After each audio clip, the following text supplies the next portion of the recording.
नमस्कार, good morning, कैसे हैं आप लोग?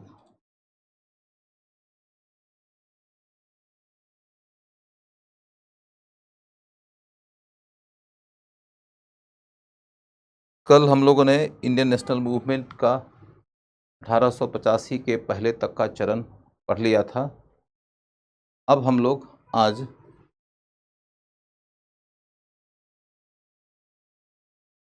1885 से 1947 के मध्य का राष्ट्रीय आंदोलन पढ़ेंगे। राष्ट्रीय आंदोलन पढ़ेंगे।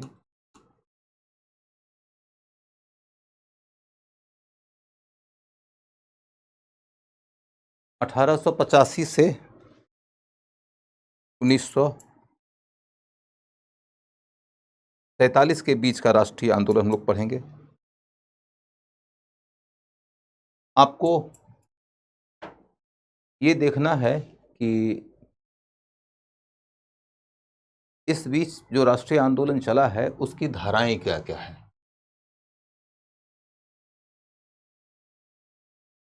इस बीच में जो राष्ट्रीय आंदोलन चला है उसकी दो तरह की धाराएं हैं। एक है विकासवादी,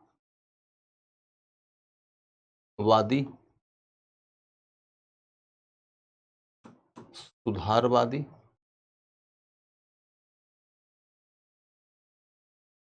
धारा। विकासवादी सुधारवादी धारा। एक है क्रांतिकारी धारा।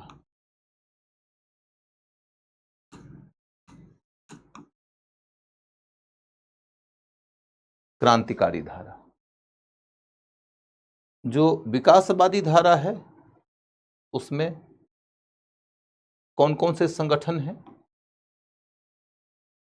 तो इंडियन नेशनल मूवमेंट, इंडियन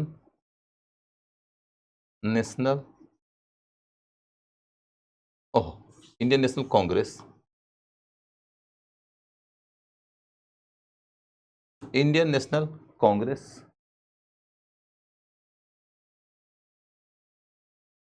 दूसरा ऑर्गेनाइजेशन है लिबरल फेडरेशन, लिबरल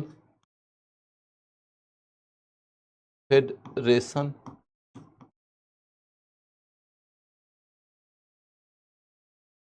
तीसरा है स्वराज पार्टी, स्वराज पार्टी। तीसरा है स्वराज पार्टी।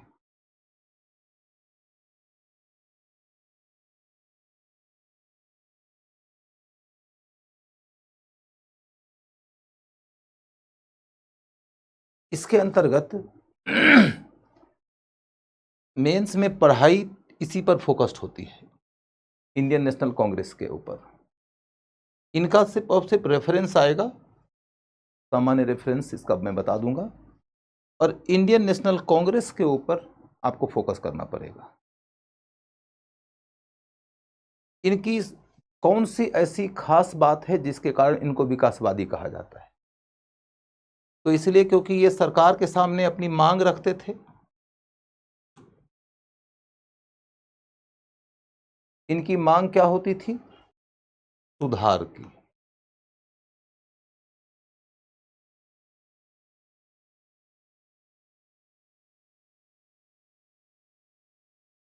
कौन सा सुधार? कैसा सुधार?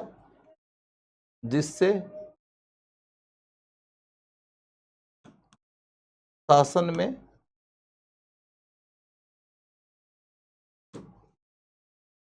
भारतीयों की भागीदारी बढ़े,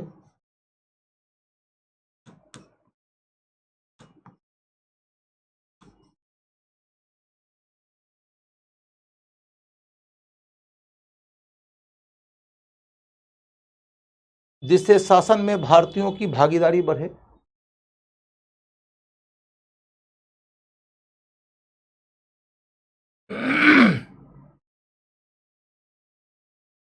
और यदि उनकी मांग न मानी जाए तो क्या करेंगे? इफ नॉट एक्सेप्टेड,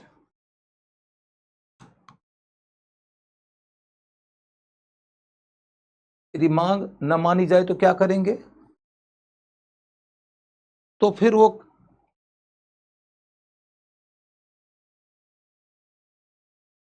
सरकार का विरोध करेंगे।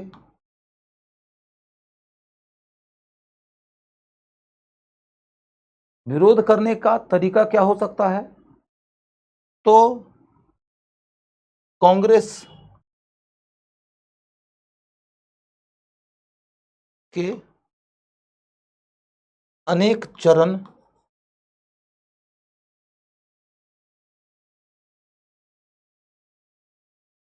अलग अलग स्तर के विरोध का प्रमाण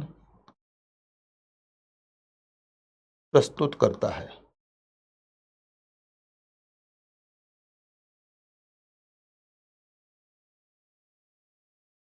कांग्रेस के अनेक चरण अलग अलग स्तर के विरोध का प्रमाण प्रस्तुत करता है। कांग्रेस के अनेक चरण अलग अलग स्तर के विरोध का प्रमाण प्रस्तुत करता है। ठीक है।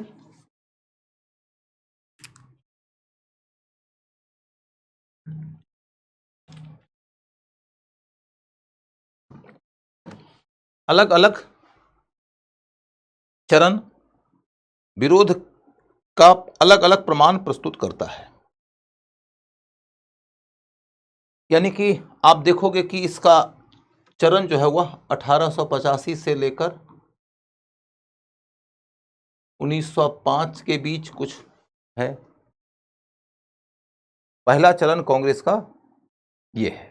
जब आप यहां लिखा ना कि कांग्रेस के अनेक चरण अलग अलग विरोध का प्रमाण प्रस्तुत करता है, तो यहां पर लिखना है पहला चरण 1885 से 1905, ये पहला चरण है। इस दौर में राजनीतिक, प्रशासनिक और आर्थिक सुधार की मांग होती थी।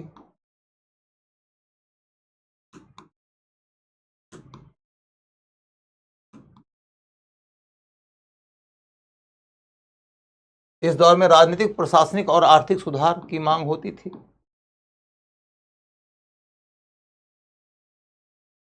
अठारह से 1905 के बीच में कांग्रेस राजनीतिक, प्रशासनिक और आर्थिक सुधार की मांग करती थी। फिर 1905 में स्वराज की मांग हो गई।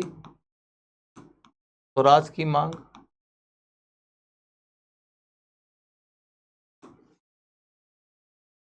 तो आप ये देखोगे कि खूब सारी शुभकामनाएं, खुशी आपको, बहुत सारा आशीर्वाद। आप जुग जुग जिए, आप खुश रहें और दूसरों को खुशियां बांटते रहें। आप सब हमारी खुशी बेटी को आशीर्वाद दे दीजिए, शुभकामना दे दीजिए, मंगल कामना दे दीजिए। 1905 में स्वराज की मांग, ये 1905 से 1930 के मध्य रहा। 1905 से लेकर 1930 ईस्वी के बीच में जो भारतीय राष्ट्रीय आंदोलन है वो स्वराज की मांग के चरण में है। स्वराज की जो मांग होती थी उसको कहा जाता था डोमिनियन स्टेटस का चरण, डोमिनियन स्टेटस।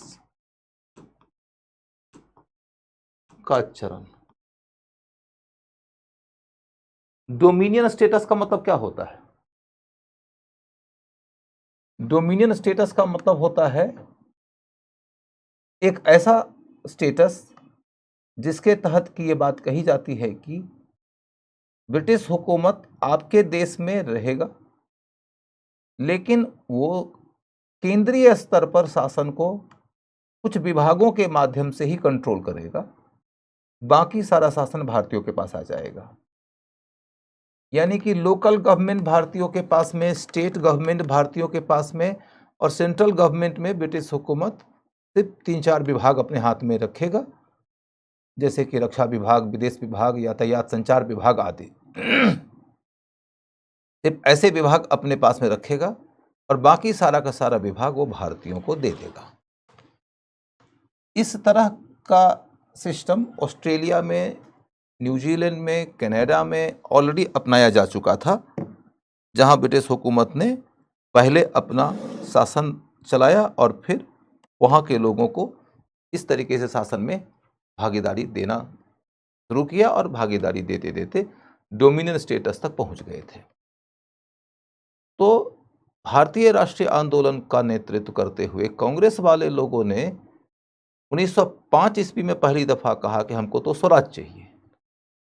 1930 ईस्वी तक वो यही स्वराज की मांग करते रहे। स्वराज शब्द का शाब्दिक अर्थ यहां पर है डोमिनियन स्टेटस, और डोमिनियन स्टेटस का मतलब है कि केंद्र में अंग्रेज की सरकार कुछ विभागों तक सीमित रहेगी और बाकी सारे विभाग भारतीयों को मिल जाएंगे। यानी कि भारत अंग्रेजों के शासन से उसके तहत पूर्णतया आजाद नहीं होता था। फिर देखोगे तीसरा चरण 1930 से 1947 का चरण, यह है पूर्ण स्वराज का चरण। पूर्ण स्वराज का चरण, पूर्ण स्वराज का चरण। पूर्ण स्वराज का मतलब होता है कि अपना राज हमको पूर्णतया मिल जाना चाहिए। आप जो 3-4 विभाग तक केंद्र में सीमित रह के भारत में शासन करना चाहते थे, वो विभाग भी आपके पास अब नहीं रहेंगे। आपको हिंदुस्तान से विदा किया जाएगा और भारत पूर्ण रूपेण स्वतंत्र संप्रभु देश बन जाएगा। इसकी मांग कब शुरू होती है कांग्रेस की ओर से? तो इसकी मांग शुरू होती है 1930 ईस्वी से। इसी मांग के साथ पहली दफा सविनय अवज्ञा आंदोलन चलाए गांधी जी, और इस मांग के साथ गांधी जी ने जो दूसरा आंदोलन चलाया वो भारत छोड़ो आंदोलन। और स्वराज की मांग के साथ में जो आंदोलन चलाए गए वो कितने हैं? तो पहला स्वदेशी आंदोलन, दूसरा होम रूल आंदोलन, तीसरा असहयोग आंदोलन। तो आप ये देखो कि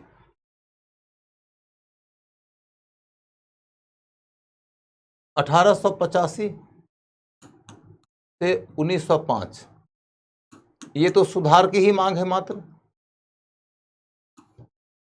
और 1905 से 1930 स्वराज की मांग है। तो स्वराज की मांग के तहत आंदोलन किया गया है। एक आंदोलन किया गया है स्वदेशी आंदोलन, स्वदेशी आंदोलन,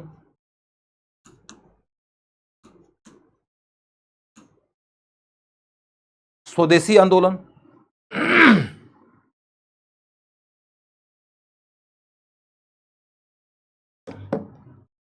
स्वदेशी आंदोलन। दूसरा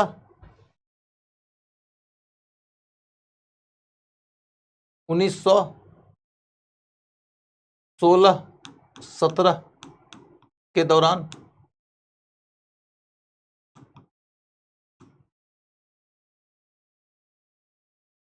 होम रूल आंदोलन।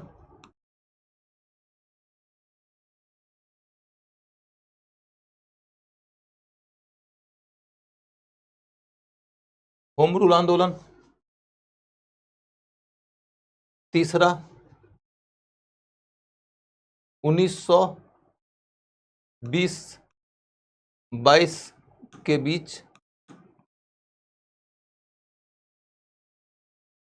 असहयोग आंदोलन। असहयोग आंदोलन।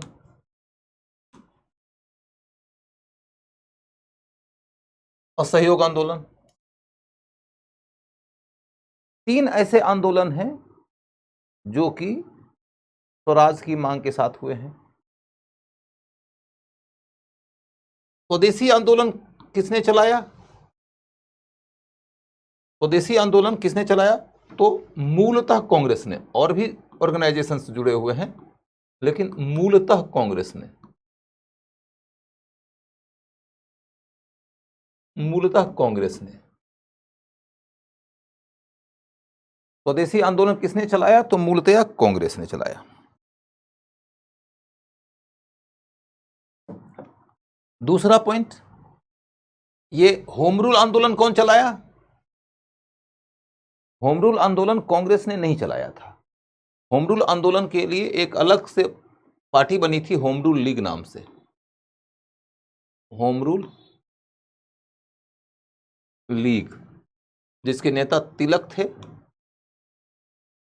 तिलक और एनी बेसेंट।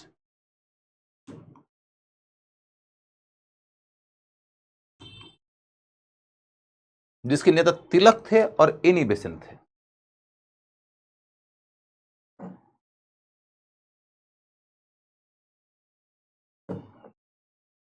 जिसके नेता थे तिलक जी और एनी बेसेंट।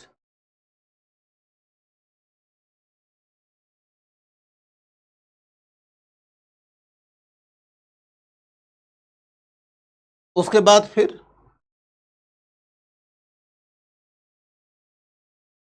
1920 ईस्वी से 22 के बीच में असहयोग आंदोलन कौन चलाया?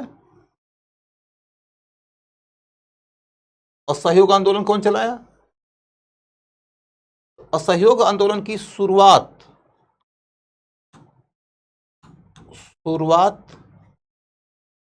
हुई खिलाफत पार्टी की ओर से। खिलाफत पार्टी की ओर से। और फिर बाद में कांग्रेस आ गई इसमें। बाद में कांग्रेस आ गई।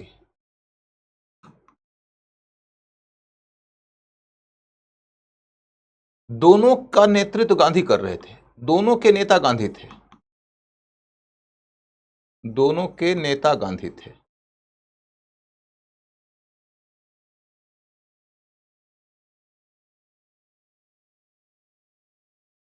दोनों के नेता गांधी थे।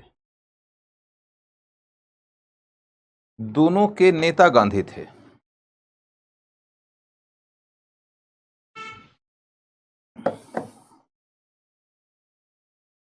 तो आपको यह समझना है कि अभी तक में आपने जो पढ़ा वो ये कि इंडियन नेशनल मूवमेंट स्वराज की ओर बढ़ी, और स्वराज का मतलब मैंने समझाया। स्वराज का मतलब डोमिनियन स्टेटस। Dominion status. और डोमिनियन स्टेटस का मतलब है केंद्र में कुछ विभाग ब्रिटिश सरकार के पास,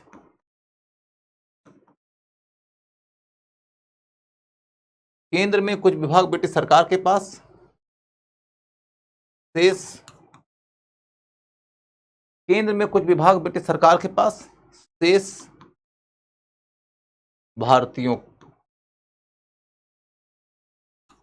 के पास। शेष भारतीयों के पास, शेष भारतीयों के पास, शेष भारतीयों के पास माने शेष केंद्रीय सरकार भी भारतीयों के पास, प्रांतीय भारतीयों के पास, स्थानीय भारतीयों के पास,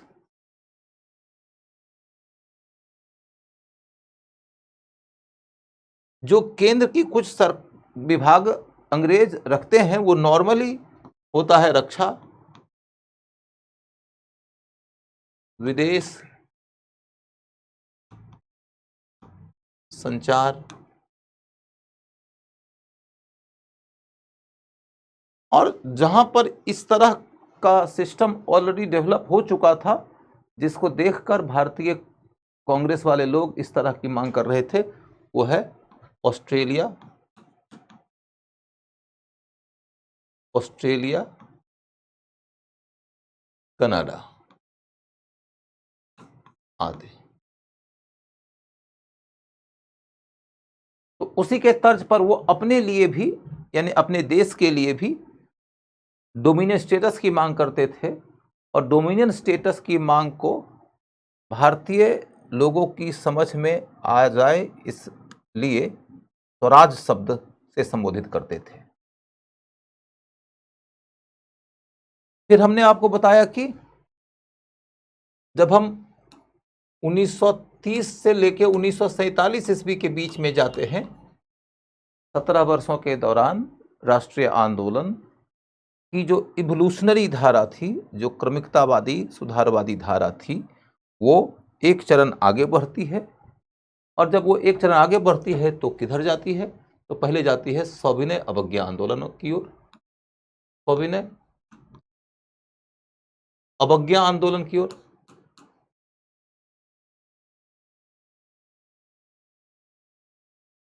सविनय अवज्ञा आंदोलन की ओर जाती है। ये जो सविनय अवज्ञा आंदोलन है, ये जो सविनय अवज्ञा आंदोलन है, इसके तहत क्या होता है? ये जो सविनय अवज्ञा आंदोलन है, इसके तहत ये होता है कि पहली दफा पूर्ण स्वराज की मांग होती है। पहली दफा पूर्ण स्वराज की मांग हुई,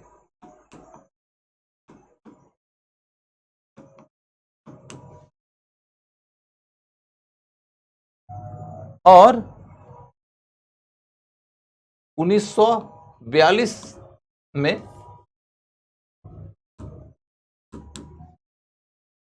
इसके तहत अंतिम बड़ा आंदोलन हुआ, जिसका नाम क्या है? भारत छोड़ो आंदोलन। भारत छोड़ो आंदोलन।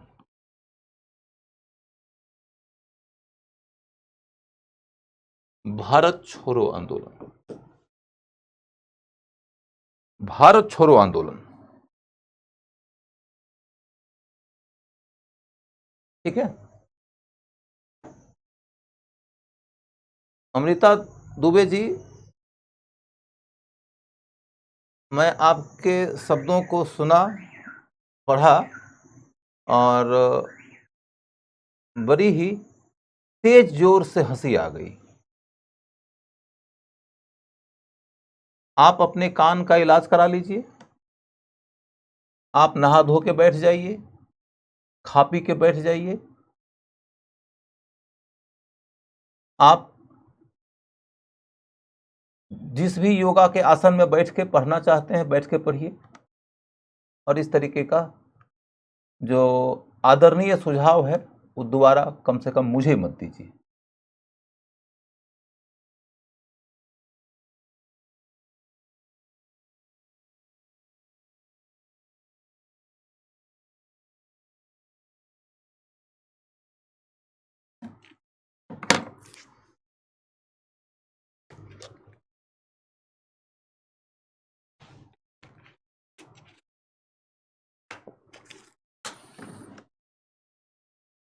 आगे बढ़िए। तो पूर्ण स्वराज की बात हमारी हो गई।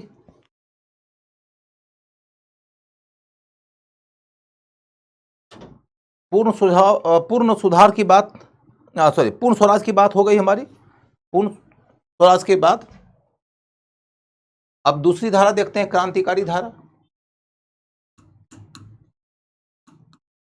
क्रांतिकारी धारा,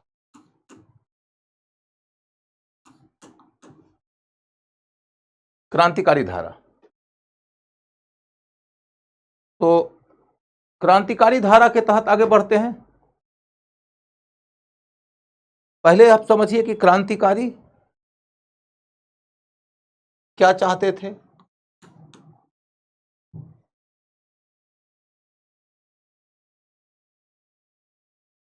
और क्रांतिकारी जो भी चाहते थे वो कैसे चाहते थे।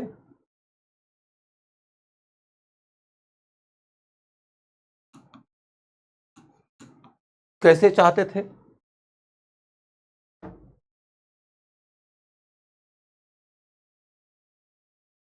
क्रांतिकारी क्या चाहते थे और कैसे चाहते थे।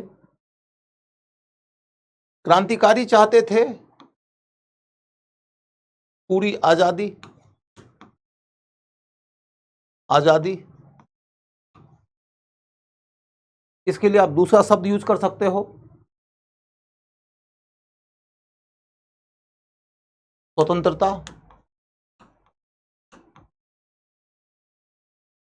और इसी के लिए तीसरा शब्द यूज कर सकते हो, पूर्ण स्वराज। पूर्ण स्वराज।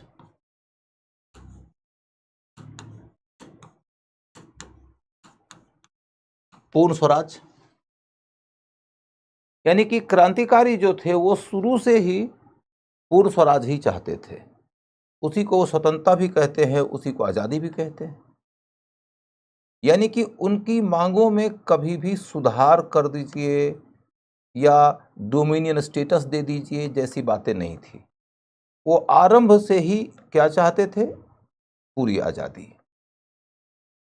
तो सुधारवादियों और क्रांतिकारियों की मांग के बीच जो मूलभूत अंतर है वो यही कि सुधारवादी पूर्ण स्वराज की मांग तक पहुंचे हैं लेकिन 1930 में, और क्रांतिकारी पूर्ण स्वराज की मांग से ही अपनी लड़ाई की शुरुआत किए थे। उसके बाद फिर अगला मुद्दा है कि पूर्ण स्वराज की मांग करने से सरकार इनको पूर्ण स्वराज दे तो नहीं देगी। ऐसा तो नहीं है कि सरकार पूर्ण स्वराज का फल अपनी झोली में लेकर बैठी हुई है और इंतजार कर रही है कोई मांगे तो, जैसे ही कोई मांगे को झट से दे देंगे बढ़ के। तो ऐसी बात तो है नहीं।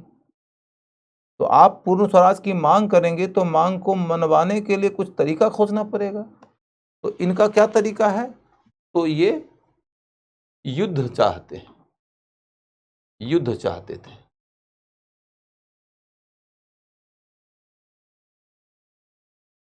पूर्ण स्वराज की प्राप्ति कैसे होगी, तो तब होगी जब हम अंग्रेजों को युद्ध में पराजित कर देंगे।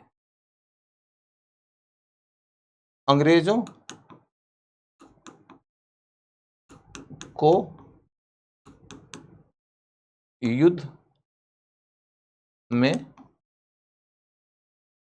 पराजित कर। अब सवाल ये उठता है कि अंग्रेजों को युद्ध में पराजित कैसे कर देंगे। ये लोग अंग्रेजों को युद्ध में पराजित कैसे कर देंगे। तो एक तरीका है भारत के सैनिकों का राष्ट्रवादी करण कर 1857 की तरह का उपयोग कर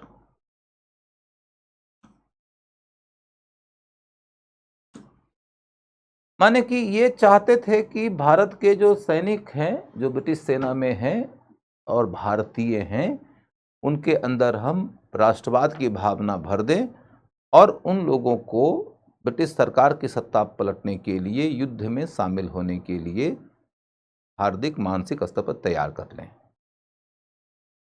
दूसरी और कौन सी बात होगी कि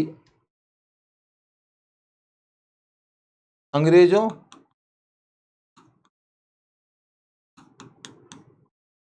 के दुश्मन देशों का सहयोग, दुश्मन देशों का सहयोग लें।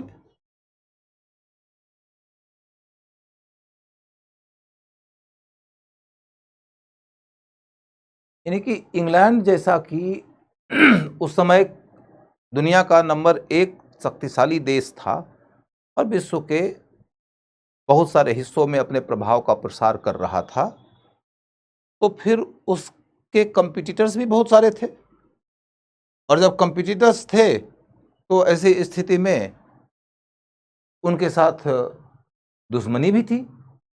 तो अंग्रेजों के जो दुश्मन देश हैं, उन दुश्मन देशों की हमेशा ये इच्छा रहती है कि अंग्रेजों को कमजोर किया जाए। तो ऐसे दुश्मन देश का सहयोग लेकर आप अंग्रेजों को पराजित कर सकते हैं। ये इनकी योजना थी। और तीसरा, देश के क्रांतिकारी नेता। और चौथा, जनता का सहयोग। जनता का सहयोग। ये जो क्रांतिकारी लोग हैं वो नेतृत्व करेंगे, वही तो अंतर्राष्ट्रीय स्तर पर लोगों से बातचीत करेंगे, वही तो सैनिकों से बातचीत करेंगे, वही तो योजना बनाएंगे, कार्यक्रम बनाएंगे। उनके मार्गदर्शन में ही क्रांति होगी।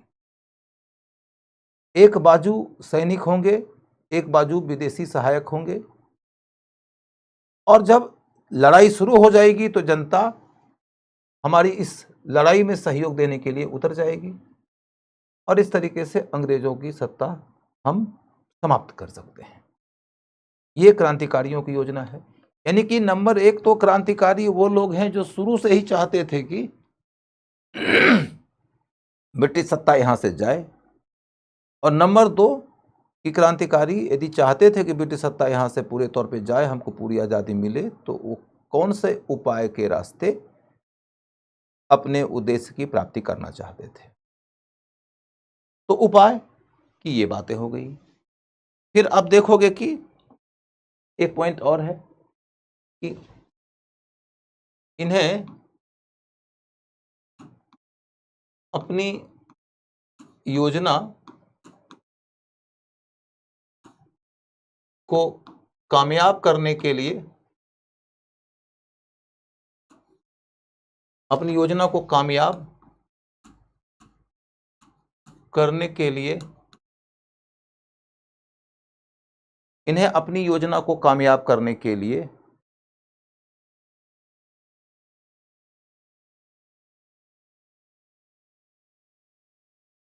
तैयारी की जरूरत थी।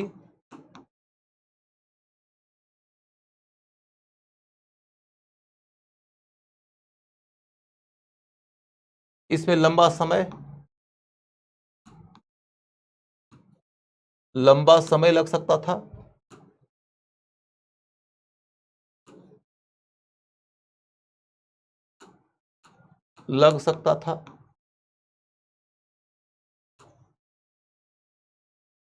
इसमें लंबा समय लग सकता था।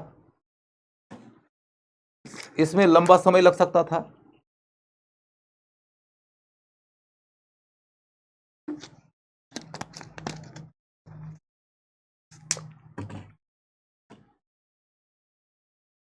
इन्हें अपनी योजना को कामयाब करने के लिए तैयारी की जरूरत थी। इसमें लंबा समय लग सकता था।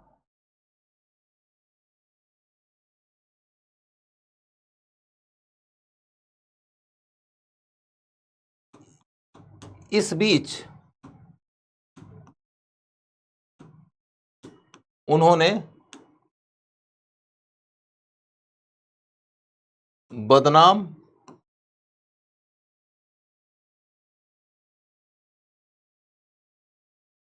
और नृशंस अधिकारियों की हत्या की योजना बनाया। बदनाम और नृशंस अधिकारियों की हत्या की योजना बनाया।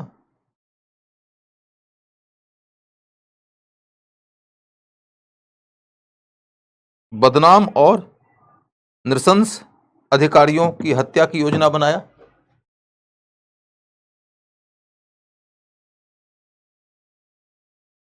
अधिकारियों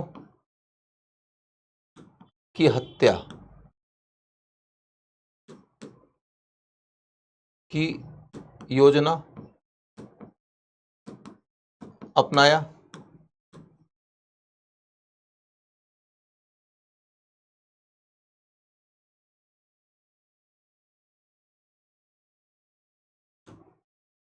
कुछ इतिहासकार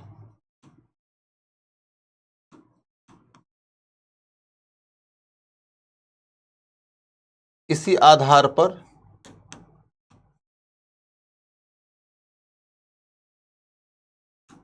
उन्हें आतंकवादी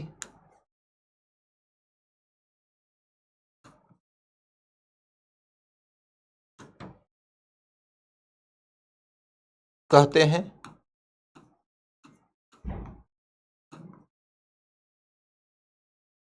और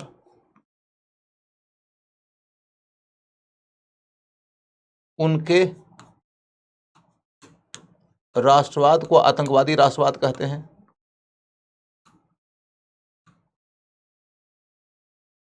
उनके राष्ट्रवाद को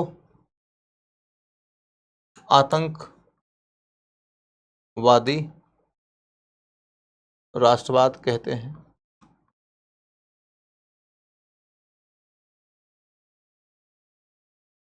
कहते हैं।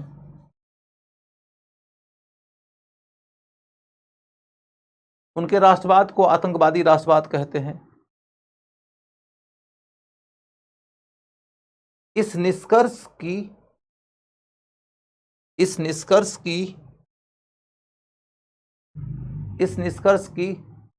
ठीक है बेटा, हट जाऊंगा आगे से।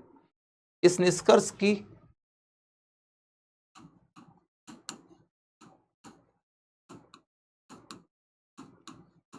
कमी क्या है?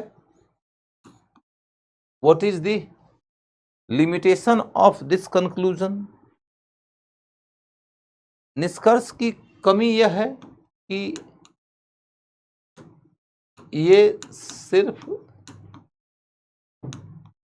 हत्या के आधार पर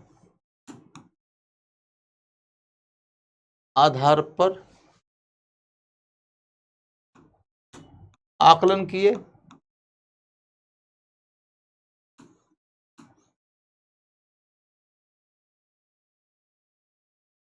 सिर्फ हत्या के आधार पर आकलन किए।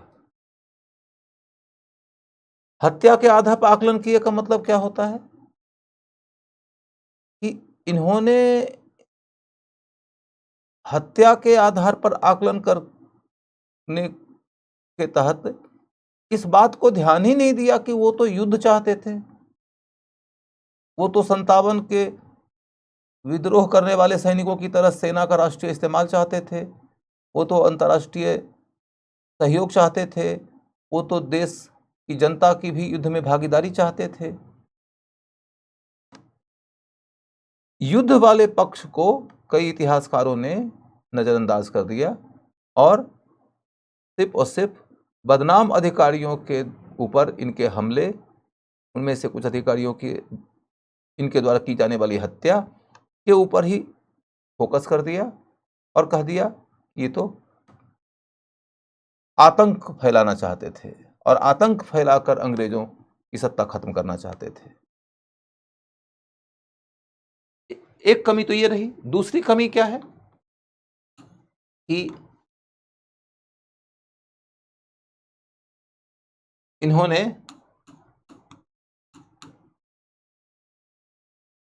सिर्फ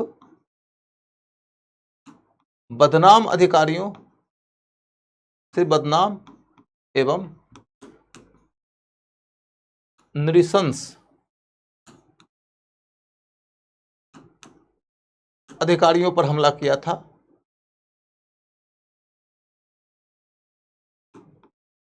पर हमला किया था।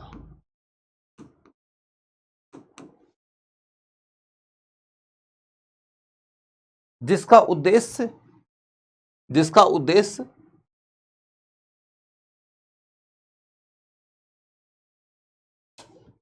जिसका उद्देश्य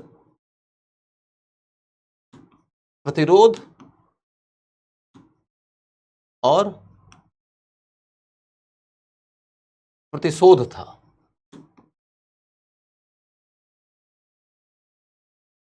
जिसका उद्देश्य प्रतिरोध और प्रतिशोध था,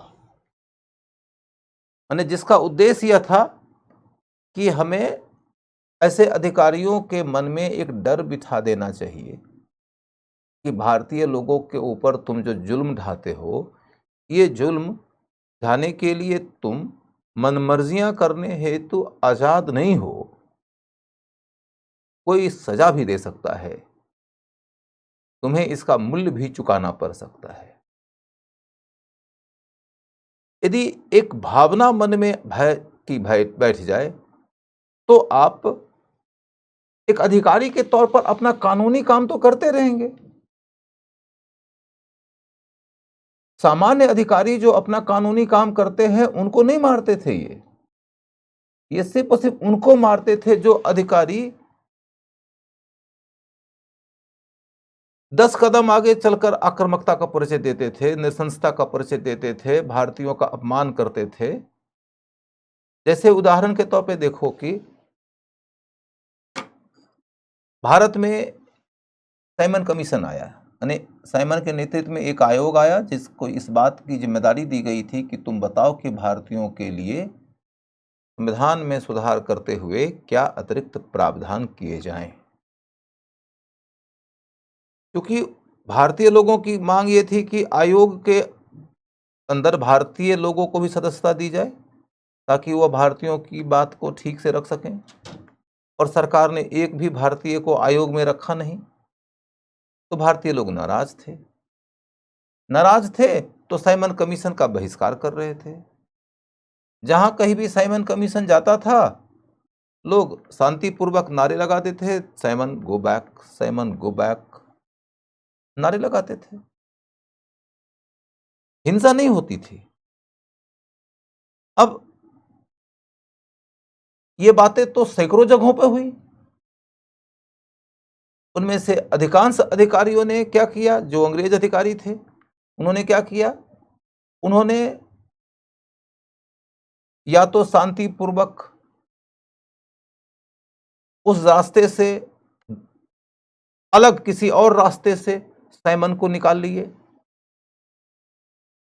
या तो उन्होंने अपने सिपाहियों को कहा कि लोगों को पीछे ढकेलो और साइमन को निकाल लिए,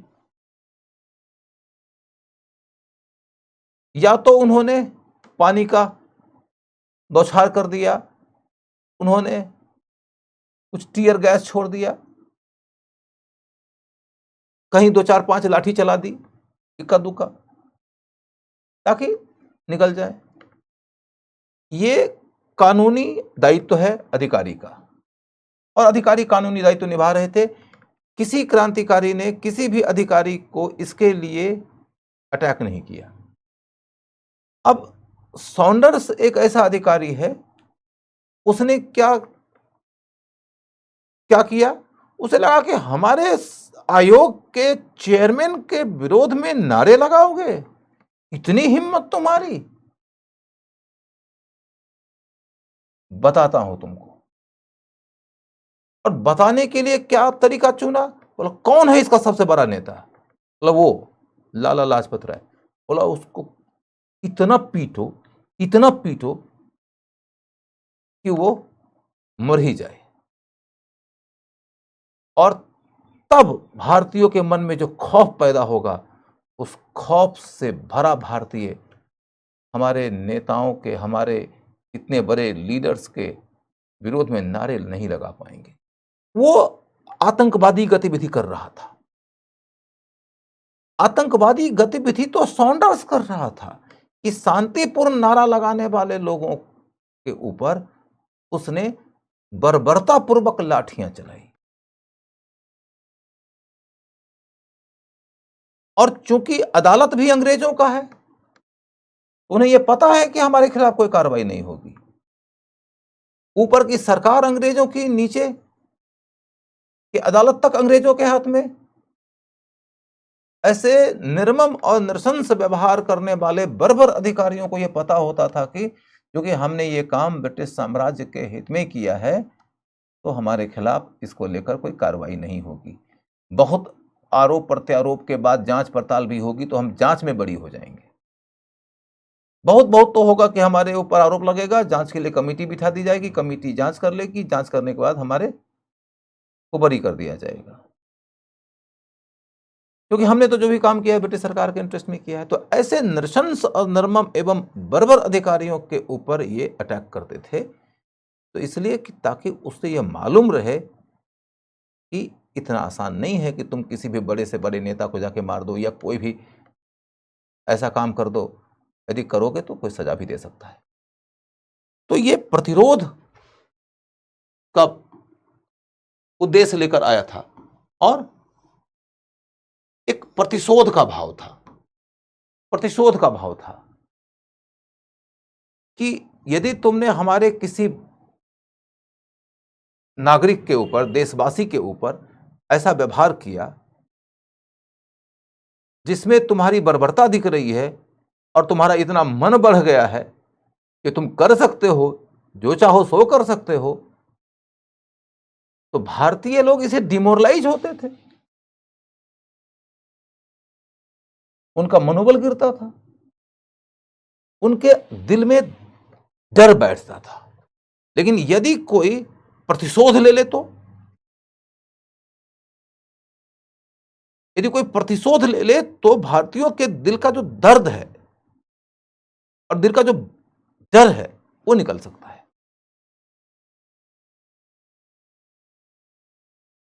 कहते हैं कि जली ठूंठ पे बैठ के गई कोकिला कूक, ये कभी नहीं लिखा है कि जब एक अंग्रेज अधिकारी को मारा, सॉन्डर्स को, भगत सिंह ने, तो कभी नहीं लिखा कि जली ठूंठ पर बैठकर गई कोकिला कूक, बाल न बांका कर सकी शासन की बंदूक। ये देखो मन का उद्गार निकलता है, ये मन का उद्गार निकलता है कि जली ठूंठ पर बैठकर गई कोकिला कूक, बाल न बांका कर सकी शासन की बंदूक। हालांकि बाद में भगत सिंह को इसके लिए फांसी हुई, लेकिन तब तो तत्काल नहीं हुई थी ना। भगत सिंह तो मार के लाहौर से निकल गए थे बंगाल की ओर। तो कुल मिलाकर कहानी यह है कि ये लोग बेसिकली यदि किसी की हत्या करते थे तो प्रतिरोध और प्रतिशोध की भावना से करते थे। ऐसा नहीं है कि वो सोचते थे कि ऐसे 2 4 10 20 50 अधिकारियों को मार देंगे तो देश आजाद हो जाएगा, क्योंकि अंग्रेज सब डर के मारे यहां चले जाएंगे। ऐसा नहीं है। ऐसा नहीं है कि वो सोचते थे कि अंग्रेज सैनिक, अंग्रेज अधिकारी सब के सब डर जाएंगे हमसे और डर के मारे वो इंडिया छोड़ के चले जाएंगे। वो इस तरह के कार्यों से सिर्फ और सिर्फ उनके अंदर डर बैठाना चाहते थे जो एबनॉर्मली नृशंस व्यवहार करता था, जबकि ऐसा करना उसके ड्यूटी में नहीं था।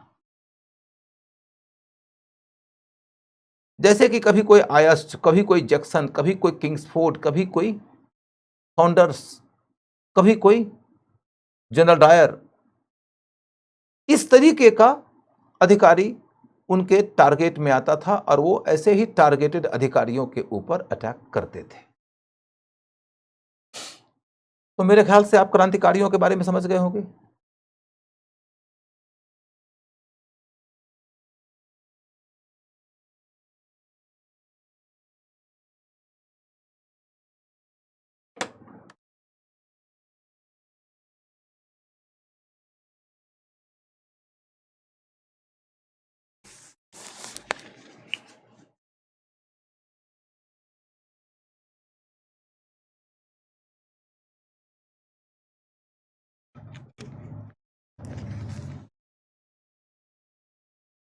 अब ये देखोगे कि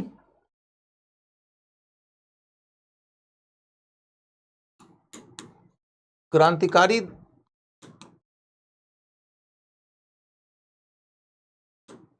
धारा का विकास,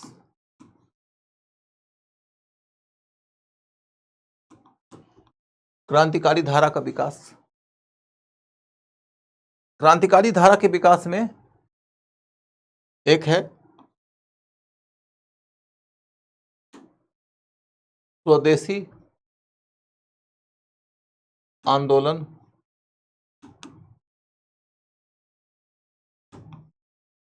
के पहले,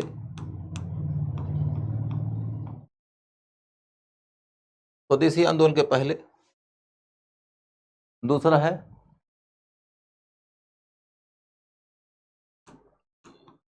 स्वदेशी आंदोलन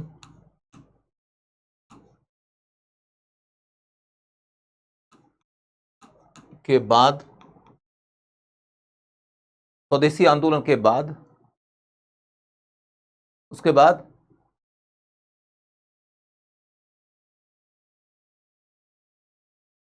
वर्ल्ड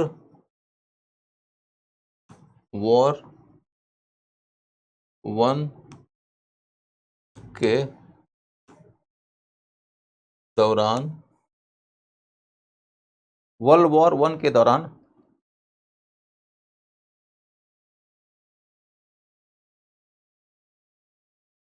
वर्ल्ड वॉर वन के दौरान, उसके बाद असहयोग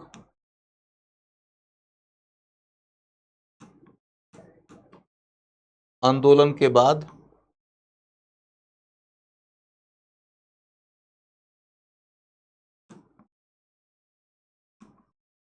असहयोग आंदोलन के बाद, उसके बाद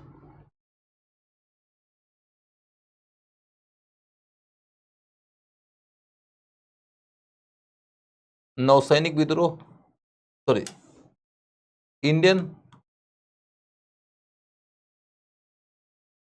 इंडियन नेशनल आर्मी एवं नौसैनिक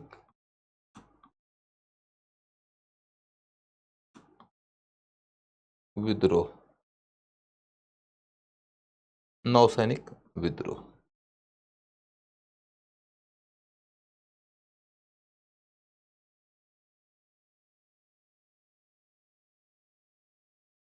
लिखो, कुछ इतिहासकार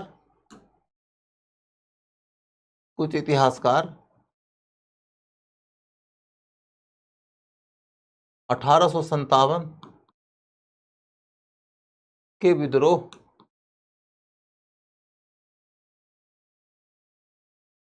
से ही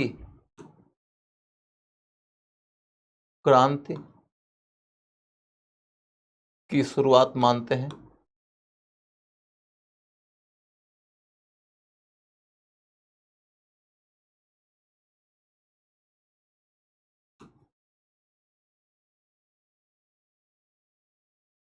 कुछ इतिहासकार 1857 के विद्रोह से ही क्रांति की शुरुआत मानते हैं।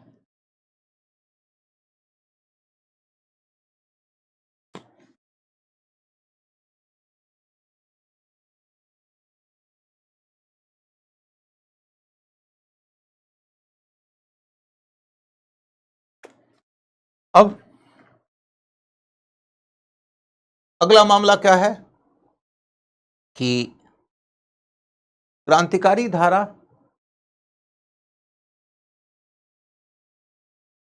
अरे भैया, तुम लोग क्या क्या बातचीत कर रहे हो आपस में? जब कोई टीचर पढ़ा रहा होता है और उस समय तुम लोग अपने ही धुन में लगे रहते हो, कौन क्या बोला क्या नहीं बोला, इन सब के ऊपर सबके सब अपना अपना जजमेंट पास करते रहते हो, तो इस स्थिति में पढ़ाने वाले को तुमको पढ़ाने का मन ही नहीं करेगा। और ये स्थिति हो जाती है कि सामने वाले को इस तरीके के चैट बॉक्स में चटर पटर करते हुए देखो तो लगता है कि यार ये लोग बनेगा आईएएस। ऐसा लगता है कि क्या ये बन जाएगा। नहीं बनेगा यार, गपशप करने लगा। तुम कितने बड़े एग्जाम की तैयारी कर रहे हो और तुम्हारी पृष्ठभूमि कितनी साधारण है और तुम्हारा कंपटीशन कितने कितने सूरमा लोगों से है, तुमको इसकी समझ है? या तो तुमको इसकी समझ नहीं है या तो तुम कुछ करना ही नहीं चाहते हो, सिर्फ ऐसे ही टाइम पास करना चाहते हो। यार साधारण एग्जाम नहीं है जिसकी तैयारी तुम कर रहे हो। बच्चों वाली हरकतें मत करो यार। तुम सीटैट और टीटैट की तैयारी करोगे तो जाके कर लेना ये सब। तुम यदि बैंकिंग की एसएससी की तैयारी करो तो कर सकते हो कुछ हद तक। नाम बड़े और दर्शन छोटे, कैसी कैसी हरकतें करते हो यार।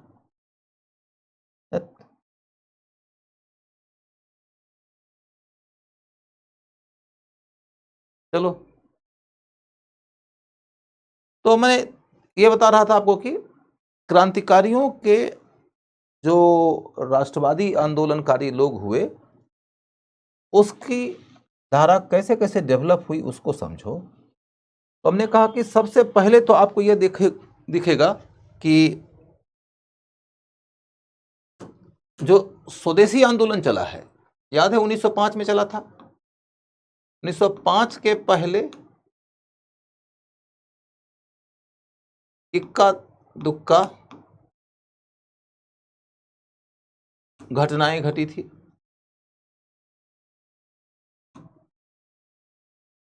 स्वदेशी आंदोलन के पहले इक्का दुक्का घटनाएं ही घटी थी जिसके तहत कि अंग्रेज अधिकारी की हत्या की गई हो, चाहे वो आयर्स की हत्या हो या रैंड की हत्या हो।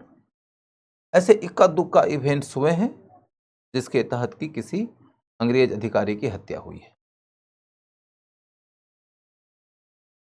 तो हम सीरियस रूप से क्रांतिकारियों के आंदोलन की या क्रांतिकारियों के संघर्ष की शुरुआत कब से मानते हैं? तो स्वदेशी आंदोलन के बाद। स्वदेशी आंदोलन के बाद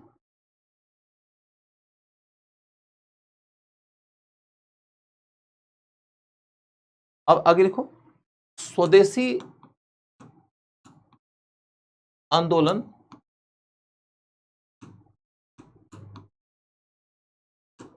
जब विफल हुआ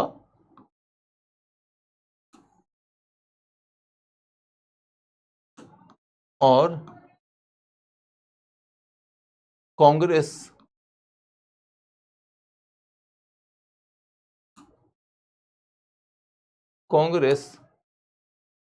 बट गई। स्वदेशी आंदोलन जब विफल हुआ और कांग्रेस बट गई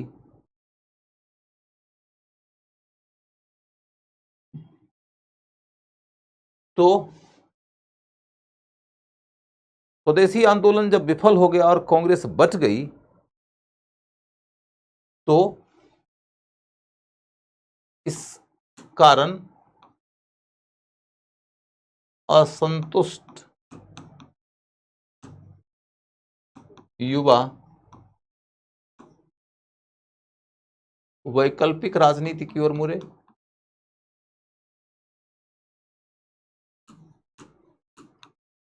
राजनीति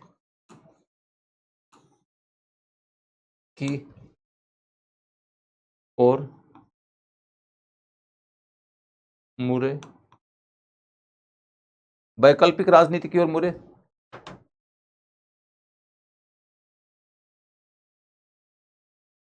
हिंसा और क्रांति उनका एक विकल्प था, एक विकल्प था, एकमात्र नहीं।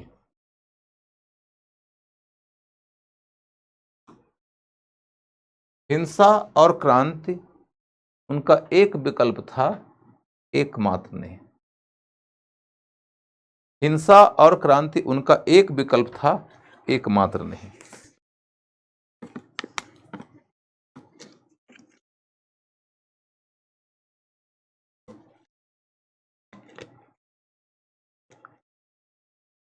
हिंसा और क्रांति उनका एक विकल्प था, एकमात्र नहीं। फिर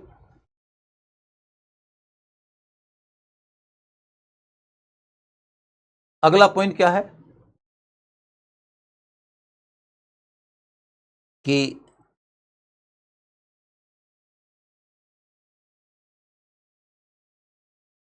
गांधी विश्व युद्ध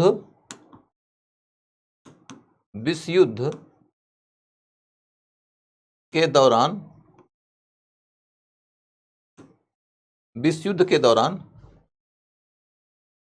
कांग्रेस के नेता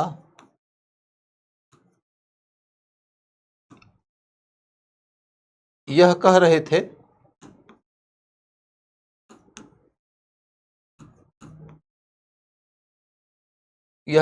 थे कि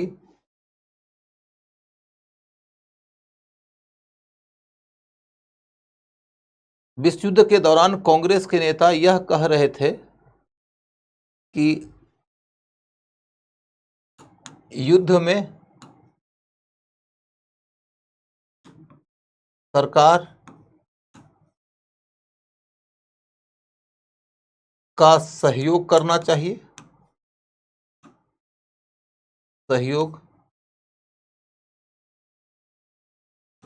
चाहिए,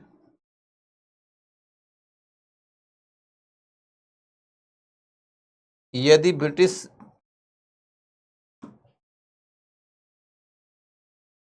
की जीत हुई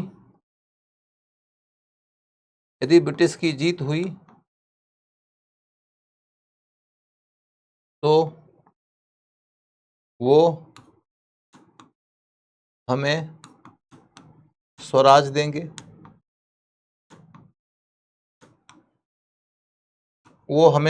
देंगे,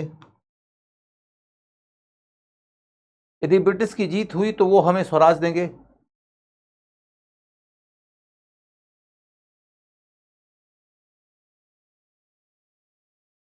यदि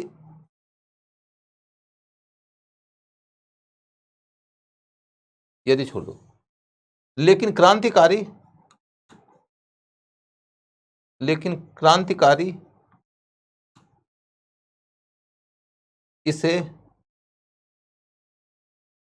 युद्ध का सही अवसर मान रहे थे, युद्ध का सही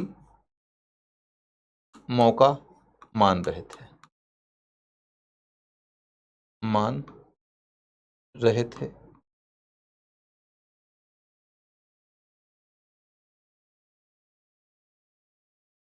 इस क्रम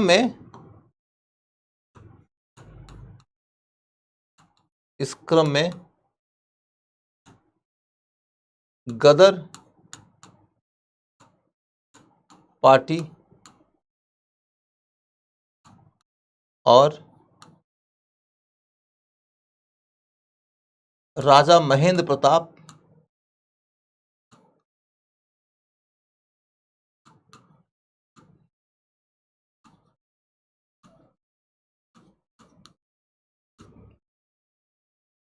की सक्रियता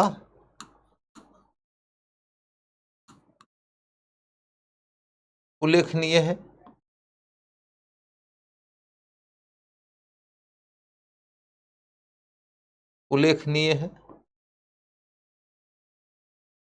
इस क्रम में गदर पार्टी और राजा महेंद्र प्रताप की सक्रियता उल्लेखनीय है।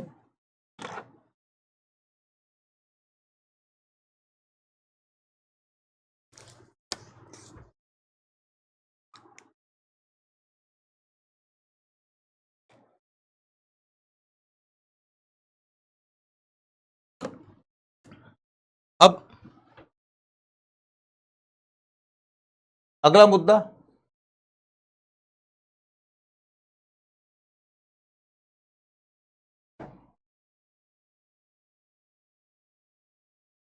जब असहयोग आंदोलन चला,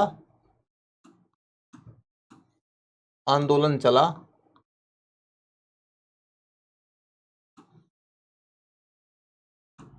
चला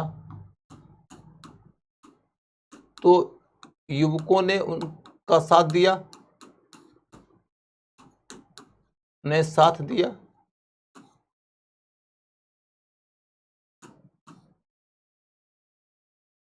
क्रांतिकारी गतिविधियां, क्रांतिकारी गतिविधियां नहीं हुई।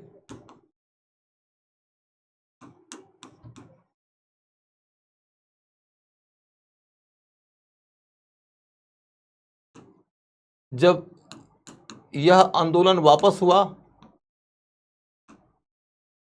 यह आंदोलन वापस हुआ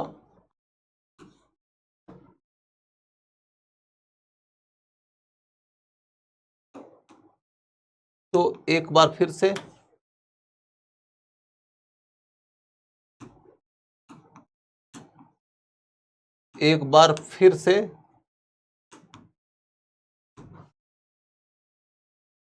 क्रांतिकारी राष्ट्रवाद उभरा,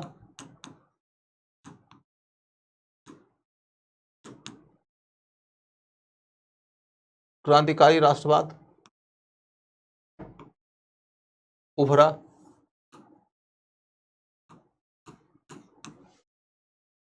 एक बार फिर से क्रांतिकारी राष्ट्रवाद उभरा।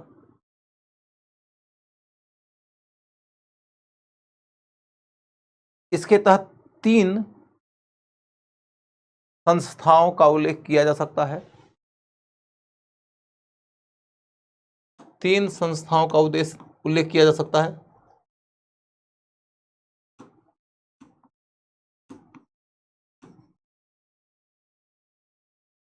इसके तहत 3 संस्थाओं का उल्लेख किया जा सकता है।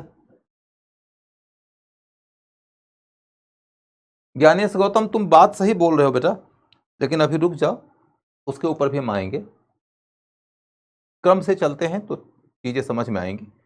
अभी जितना पॉइंट लिख रहे हो उसको मैं दोबारा एक्सप्लेन भी करूंगा, दिमाग में कहानी बन जाए। इसके लिए जरूरी है कि पहले पॉइंट्स को लिखो, क्रम में लिख लो। कि 3 संस्थाओं का उल्लेख, शिवांगी कहाँ चली? बाय गाइज, अच्छा बाय सर, क्यों?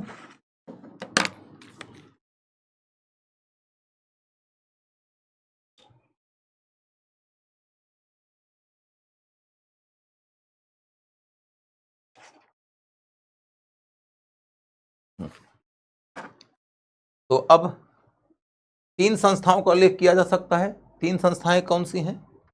एक है Hindustan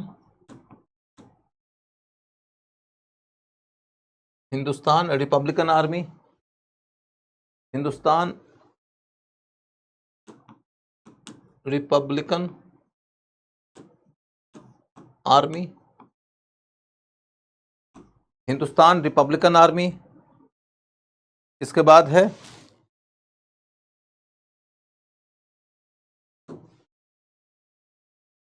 Hindustan socialist Republican army,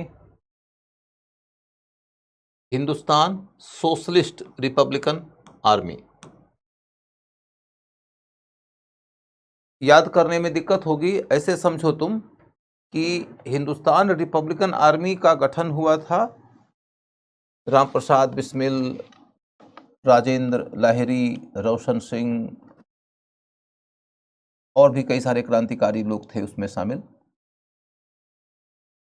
Sachin नाथ सान्याल भी थे उसमें, भगत सिंह भी थे कुछ समय के लिए, चंद्रशेखर आजाद तो उसके प्रोमिनेंट मेंबर थे, अशफाक उल्ला खान थे। तो इन सब लोगों ने मिलके हिंदुस्तान रिपब्लिकन आर्मी का गठन किया। जो लोग असहयोग आंदोलन की वापसी के बाद इंडियन नेशनल मूवमेंट के ठहराव से नाराज थे और क्रांतिकारी तरीके से आज़ादी का विकल्प लेकर आगे बढ़े। क्रांतिकारी गतिविधियों को यदि चलाना है तो इसके लिए संसाधन चाहिए। संसाधन की प्राप्ति के लिए उन्होंने ट्रेन से अंग्रेजों के द्वारा ले जा रहे एक सरकारी खजाना को अपने कब्जे में लेने का प्रयास किया। काकोरी नाम के रेलवे स्टेशन के ऊपर, या कहिए कि काकोरी नाम की जगह पर रेलवे को रोककर खजाने को इन्होंने हथिया लिया। अब इसके लिए कई सारे लोग इनको लुटेरा बोल दिया। सरकार के नियंत्रण में कानूनी रूप से जो खजाना सरकार के अधिकारी एक जगह से दूसरी जगह लेके जा रहे थे, उसको यदि कोई कानून से परे जाकर छीन ले तो उसको पॉलिटिकल डिक्शनरी में हम लूट ही कहते हैं। किंतु शब्दों के कैपिटल को लुटाने के पहले लेखक को भाव को भी समझना चाहिए, विचार को भी समझना चाहिए, उद्देश्य को भी समझना चाहिए। जैसे ही हम एक लूट शब्द का इस्तेमाल करते हैं ना, तो वैसे ही एक भावना आती है निगेटिव, क्योंकि कोई भी सभ्य समाज लुटेरे को एक्सेप्ट नहीं कर सकता। और तब हर सभ्य समाज के पास में एक राज्य की जरूरत होती है, क्योंकि कोई भी सभ्य समाज राज्य के बिना तो अराजकता का शिकार हो जाएगा। और राज्य जब भी काम करेगा तो उसके पास कानून होगा, कानून को चलाने के लिए अधिकारी होंगे, उसके सुरक्षाकर्मी होंगे, और उनके पास में खजाना भी होगा। अब ऐसे में यदि कोई आदमी सरकार के खजाने को सरकारी अधिकारियों के ऊपर कनपटी पे बंदूक तान के छीन ले तो हम लुटेरा ही तो कहेंगे। ये एक सामान्य समझ है, लेकिन सामान्य समझ सामान्य परिस्थितियों में काम आती है। विशेष परिस्थिति यह है कि अंग्रेजों का शासन साम्राज्यवादी है, वो शोषण करता है, वो दमन करता है, वो भेदभाव करता है। हिंदुस्तान में अकाल पड़ता है और तब भी इंग्लैंड की ओर अनाज का निर्यात होता है। हिंदुस्तान के लोगों के छाती पे बंदूक रख के वो रूल कर रहा है। यहां एक आदमी ने किसी अंग्रेज अधिकारी के कनपटी पे बंदूक तान दिया तो बाबेला मच गया, और यहां तो हिंदुस्तान की संपूर्ण हिंदुस्तान की आबादी की छाती पे बंदूक तान के तुम शासन कर रहे हो। तो ऐसे में इस सरकार को हम एक सभ्य समाज की सरकार तो कह ही नहीं सकते हैं। ये तो सभ्य समाज के ऊपर बलपूर्वक काबिज हो गई बर्बर सरकार थी, और उस बर्बर सरकार से लड़ने वाले लोगों को लड़ाई है तो संसाधन की जरूरत है, तो संसाधन जुटाने के लिए उन्होंने सरकार के कब्जे वाले उस खजाने को अपने अधिकार क्षेत्र में लेने का प्रयास किया, जिसके ऊपर उनका ख्याल था कि देश की जनता का हक बनता है, और जनता के हक की लड़ाई हम लड़ रहे हैं, जनता की आजादी की लड़ाई लड़ रहे हैं। तो जनता की आजादी की लड़ाई में यदि ये पैसा खर्च हो तो इससे ज्यादा पुनीत कोई और उद्देश्य इस पैसे का हो ही नहीं सकता। No other way of spending the money can be so justified as we are doing, because the money is appropriated by the government from the people of India with all the brute force, and this will be drained into the mother country, which happens to be in England. ये पैसा भारतीयों के साथ कठोरतापूर्ण निर्ममतापूर्ण व्यवहार करके वसूल किया गया है। इस पैसे का भारत की आज़ादी में खर्च हो जाने से ज़्यादा पुनीत तरीका कुछ हो ही नहीं सकता, आदरणीय तरीका कोई हो ही नहीं सकता। या तो ये भारतीयों की आज़ादी की लड़ाई के लिए खर्च हो जाए, या तो अंग्रेज इसको भेज देंगे इंग्लैंड धन के निष्कासन के तरीके से। हम इस गतिविधि को लूट कैसे कर सकते हैं?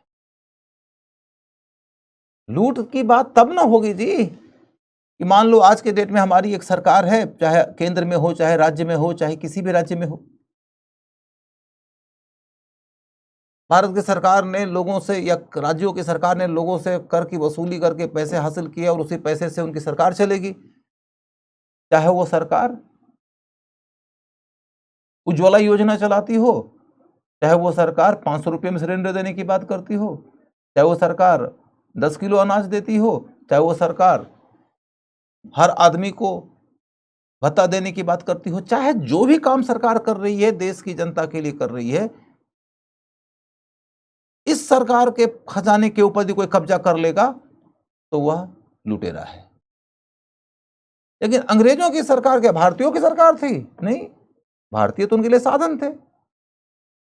तो ऐसी सरकार से तो लड़ना जरूरी था, लड़ने के लिए साधन चाहिए, साधन के ऊपर यदि हमने अपना कब्जा करने का प्रयास किया तो ये तो क्रांतिकारी उपाय है, इसे हम लूट नहीं कहेंगे। समझ गए? तो बेटा मैंने हिंदी में उसको बोल दिया है रोली, मैंने उसका एक एक शब्द हिंदी बोल दिया है। आप ये मत सोचिए कि मैंने अंग्रेजी बोल दिया, वो मतलब प्रवाह में निकल गया। लेकिन मैंने तुरंत रियलाइज किया कि मैं जिस क्लास में हूँ उस क्लास के बच्चे हिंदी के हैं, तो मुझे हिंदी बोलना चाहिए, तो मैंने एक एक शब्द उसका हिंदी बोल दिया था, है ना।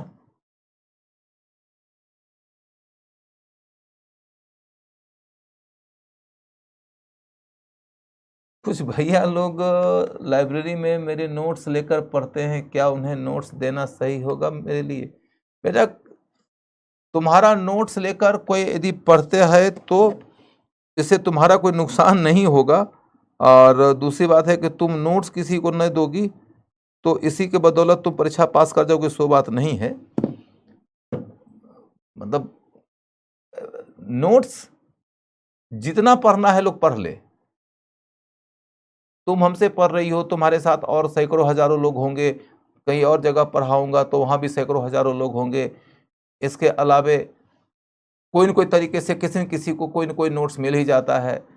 इट डज नॉट मैटर कि नोट्स तुम्हारा किसके पास चला गया, तुम्हारा दिमाग तुम्हारे पास में ही है, तुम्हारे हाथों का हुनर तुम्हारे पास में ही रहेगा।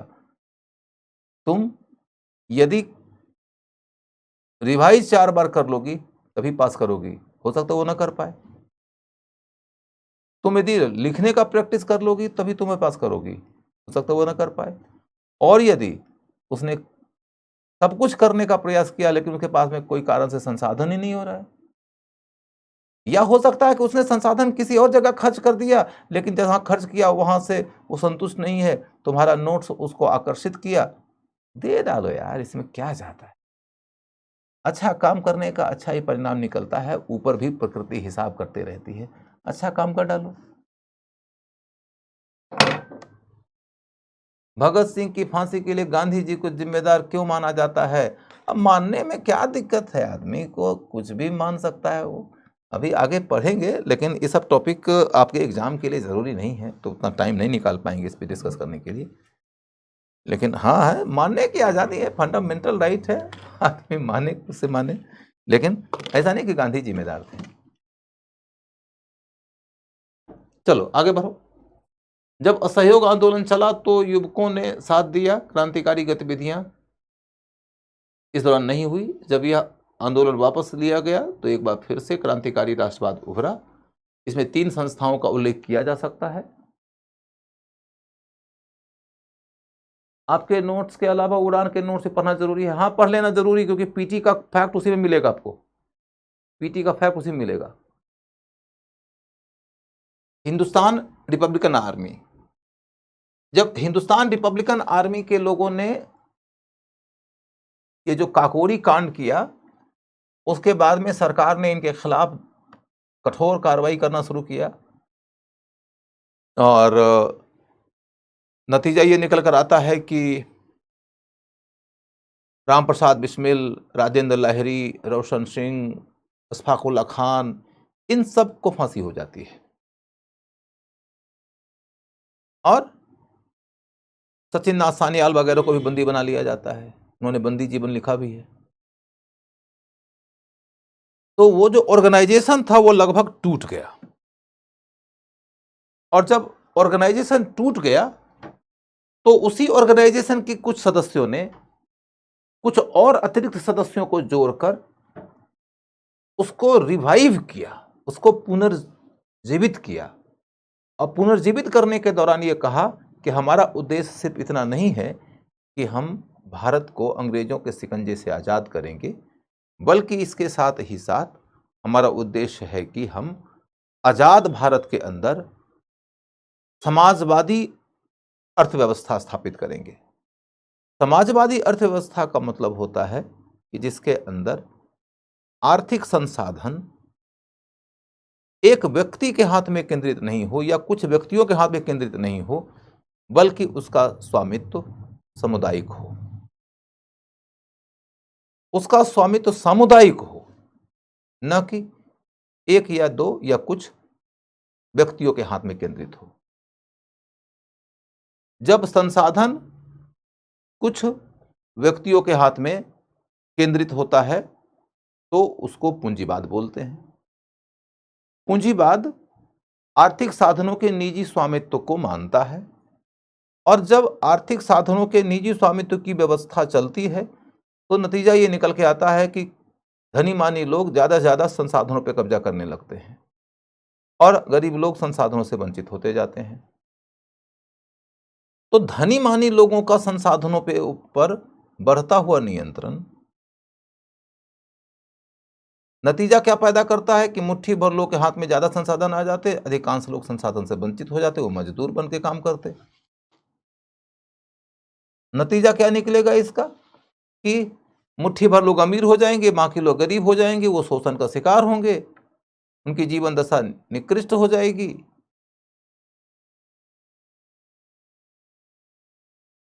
समाजवाद कहता है कि यदि आप इस आर्थिक भेद और आर्थिक शोषण का अंत करना चाहते हो तो एक ही उपाय है, वो ये कि आर्थिक साधनों के स्वामित्व की व्यवस्था बदल दो, निजी स्वामित्व के जगह पर सामुदायिक स्वामित्व ले आओ। और जब सामुदायिक स्वामित्व ले आओगे तो अमीर गरीब का भेद ही नहीं रहेगा। ऐसा नहीं कि कोई सिर्फ मालिक रहेगा, कोई सिर्फ मजदूर रहेगा, कोई सिर्फ शोषण रहेगा, कोई सिर्फ शोषक रहेगा, कोई सिर्फ शोषित होगा। वो भेद ही खत्म हो जाएगा। ये चाह रहे हैं सरदार भगत सिंह, ये चाह रहे हैं राजगुरु, सुखदेव, चंद्रशेखर आजाद। हालांकि मूल रूप से इन सबों में समाजवाद की विचारधारा के विचारक थे सरदार भगत सिंह। तो उन्होंने हिंदुस्तान रिपब्लिकन आर्मी को तो यथावत रखा, लेकिन एक शब्द जोड़ दिया, सोशलिस्ट। तो एक है HRA, हिंदुस्तान रिपब्लिकन आर्मी, और एक है HSRA, Hindustan socialist Republican army. समझ गए?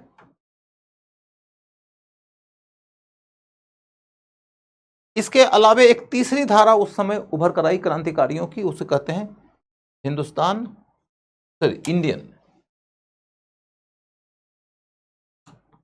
Indian Republican army.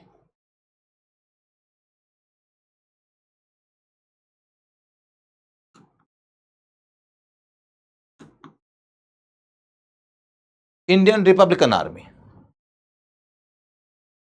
जिसके नेता थे मास्टर सूर्यसेन। मास्टर सूर्यसेन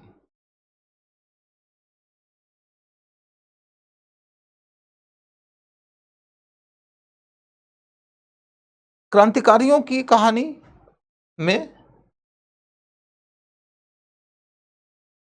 आगे की कड़ी जुड़ती है सुभाष चंद्र बोस और नेवल विद्रोह की, नौसैनिक विद्रोह की, उसकी कहानी हम लोग बाद में देखेंगे। अब आपको यह समझना है कि यदि आप क्रांतिकारियों के इतिहास को पढ़ना शुरू करो तो लगेगा कि 1857 है और 1946 है। इस बीच में क्रांतिकारी घटनाएं घटित हुई हैं। इतिहासकारों का एक ऐसा समूह भी है जो मानता है कि यह भी क्रांति थी। इसीलिए आप लोगों ने कई जगहों पर 1857 की क्रांति शब्द पढ़ा होगा। 1857 को यदि हम क्रांति माने तो कहते हैं कि क्रांति की शुरुआत वहां से हुई और क्रांति का अंत यहां पर हुआ 1946 में, तब जबकि नौसैनिक विद्रोह हुआ था। इसी विद्रोह के बाद ब्रिटिश सरकार ने यह तय किया कि हम भारत को आजाद करेंगे। इधर विद्रोह हुआ, उधर सरकार ने घोषणा किया कि हम भारत को आजाद कर देंगे। और इस बीच में जो पड़ाव आया वो ये कि स्वदेशी आंदोलन आ गया। स्वदेशी आंदोलन आ गया। इस बीच में जो पड़ाव आया है स्वदेशी आंदोलन का है। स्वदेशी आंदोलन और 1857 के बीच में लगभग 50 वर्ष बीते। स्वदेशी आंदोलन और 1857 के बीच में लगभग 50 वर्ष बीते। इन 50 वर्षों के दौरान क्रांतिकारी गतिविधियां बहुत कम हुई हैं। इक्का दुक्का घटनाएं घटी हैं, लेकिन उनको हम देश की आजादी की लड़ाई के लिए लड़ी जाने वाली कोई बहुत बड़ी लड़ाई नहीं कह सकते। 57 के विद्रोह से लेकर 1905 के बीच में क्रांतिकारी घटनाओं में हम कह सकते हैं कोई इक्का दुक्का घटनाएं घटी हैं। तब हमने कहा कि पोस्ट स्वदेशी, तो पोस्ट स्वदेशी मैंने आपको यह समझाया है, आपको चाहे तो नोट कर सकते हैं, लेकिन मैं समझा रहा हूं। पोस्ट स्वदेशी मैंने आपको यह समझाया कि जैसे ही स्वदेशी आंदोलन चला, जिसके तहत पहली दफा भारत के लोगों ने सरकार के समक्ष यह डिमांड किया कि हमको स्वराज चाहिए, और स्वराज की प्राप्ति कैसे होगी? बोला जरूरत पड़ी तो आंदोलन करेंगे, और लोग सड़कों पर उतर गए और सरकार को दबाव में डालने के लिए और कई तरीके लेकर आए, जिसमें सबसे मूल बात है विदेशी का बहिष्कार और उसके जगह पर स्वदेशी का विकल्प। विदेशी वस्तु का बहिष्कार कर दो, स्वदेशी वस्तु का उपयोग करो। विदेशी संस्था का बहिष्कार कर दो, स्वदेशी संस्था का विकास करो। विदेशी शिक्षा का बहिष्कार कर दो, स्वदेशी शिक्षा लेकर आओ। विदेशी कला संस्कृति का त्याग कर दो, स्वदेशी कला संस्कृति लेकर आओ। इस तरीके से देखोगे तो भारत की जनता के बीच से पहली दफा एक ऐसा आंदोलन शुरू हुआ कि जिस आंदोलन के रास्ते सरकार पर दबाव डाला जा सका, और इसको और मजबूत किया जाता तो सरकार को और अधिक मजबूर किया जा सकता था। लेकिन अनफॉर्चुनेटली स्वदेशी आंदोलन आगे नहीं बढ़ सका, कामयाबी की ओर वह आगे नहीं बढ़ सका। कांग्रेस के नेताओं के बीच मतभेद हुआ और वह आपस में विभाजन का शिकार हो गए। एक खेमा बहुत नरमपंथी था जो आक्रामक आंदोलन चलाना नहीं चाहता था, एक खेमा गर्मपंथी था, वो अति आक्रामक आंदोलन चलाना चाहता था। कई सारे कारणों ने अंततोगत्वा यह परिणाम पैदा किया कि आंदोलन ठप हो गया। जब आंदोलन ठप हुआ तो युवकों का जो राष्ट्रवादी आक्रोश था उसकी अभिव्यक्ति का मार्ग बदल गया, और उन्होंने अब यह तय किया कि भैया हम तो सरकार के खिलाफ क्रांतिकारी तरीके से जंग करेंगे, हम क्रांतिकारी तरीके से जंग करेंगे। तो क्रांतिकारी तरीके से जंग करेंगे ये निष्कर्ष युवकों ने कब निकाला? तब जब स्वदेशी आंदोलन ठहर गया। यानी कि युवक जो थे वो क्रांतिकारी तरीका मात्र के बारे में कमिटेड नहीं थे कि नहीं युद्ध ही होगा, हिंसा ही होगी, इसके सिवा और कोई दूसरे रास्ते पर हम चलने को तैयार ही नहीं है। That was not the way of the revolutionaries. वो क्रांतिकारियों का तरीका नहीं था। क्रांतिकारी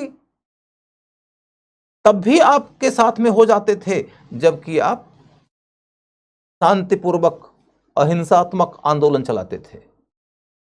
किंतु यदि आपके आंदोलन में ठहराव आ गया, उद्देश्य की प्राप्ति नहीं हुई, तो वो तरीका बदलने को तैयार हैं। उन्हें लगता है कि ये लोग जिस तरीके से आंदोलन करने की कोशिश कर रहे हैं उस रास्ते से लक्ष्य की प्राप्ति नहीं हो पाएगी, तो वो ऑल्टरनेटिव रास्ता चुनते हैं। यानी कि क्रांतिकारी तरीका युद्ध और हिंसा क्रांतिकारी राष्ट्रवादियों का एक विकल्प था, एकमात्र विकल्प नहीं था। अब दूसरा मुद्दा मैंने आपको बताया था कि देखो, ड्यूरिंग द वॉर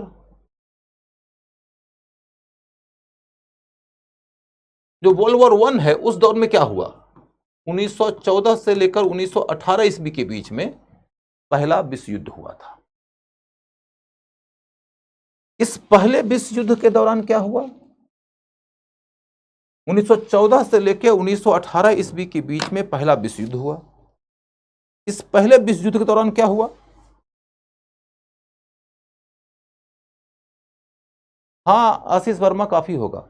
इस पहले विश्व युद्ध के दौरान अंग्रेजों को लड़ाई करना पड़ रहा था उस समय जर्मनी से। जर्मनी के अलावे और भी देश थे, ऑस्ट्रिया था, तुर्की था, बुल्गारिया था, भूल जाइए बाकी सारे देशों को। सबसे शक्तिशाली देश जर्मनी था।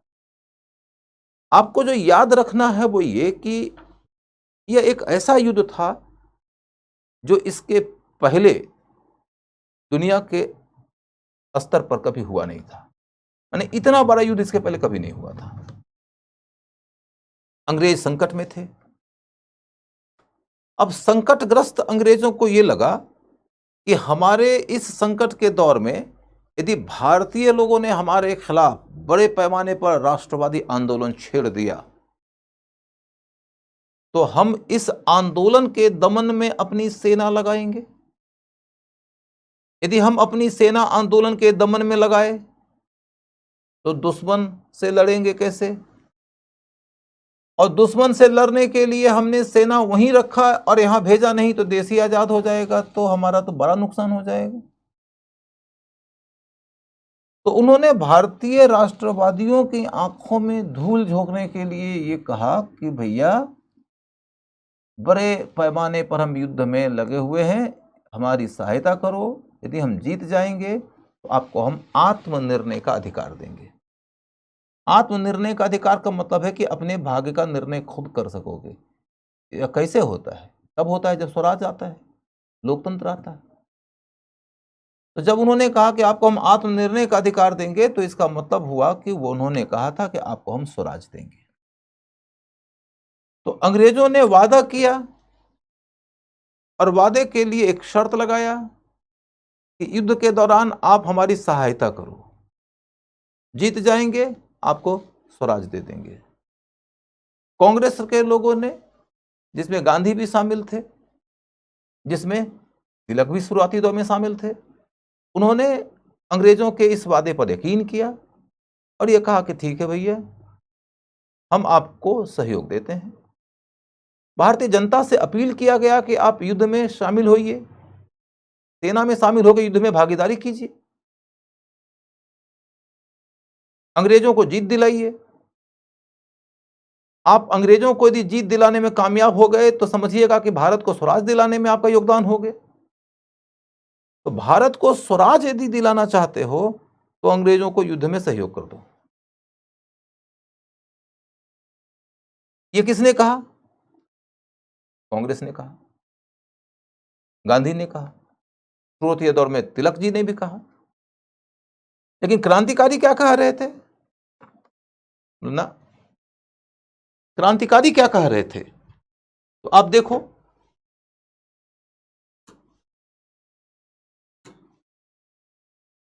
विश्व युद्ध के दौरान कांग्रेस के नेता यह कह रहे थे कि युद्ध में सरकार का सहयोग करना चाहिए, यदि ब्रिटिश की जीत हुई तो वो हमें स्वराज दे देंगे। लेकिन क्रांतिकारी इससे युद्ध का सही मौका मान रहे थे। माने क्रांतिकारी ये मान रहे थे कि यही वो समय है जब अंग्रेजों से युद्ध छेड़ा जा सकता है। अभी ही वो समय है कि जब हम अंग्रेजों के खिलाफ युद्ध छेड़ सकते हैं। अंग्रेज संकट में है, उनका संकट हमारा अवसर, आपदा में अवसर,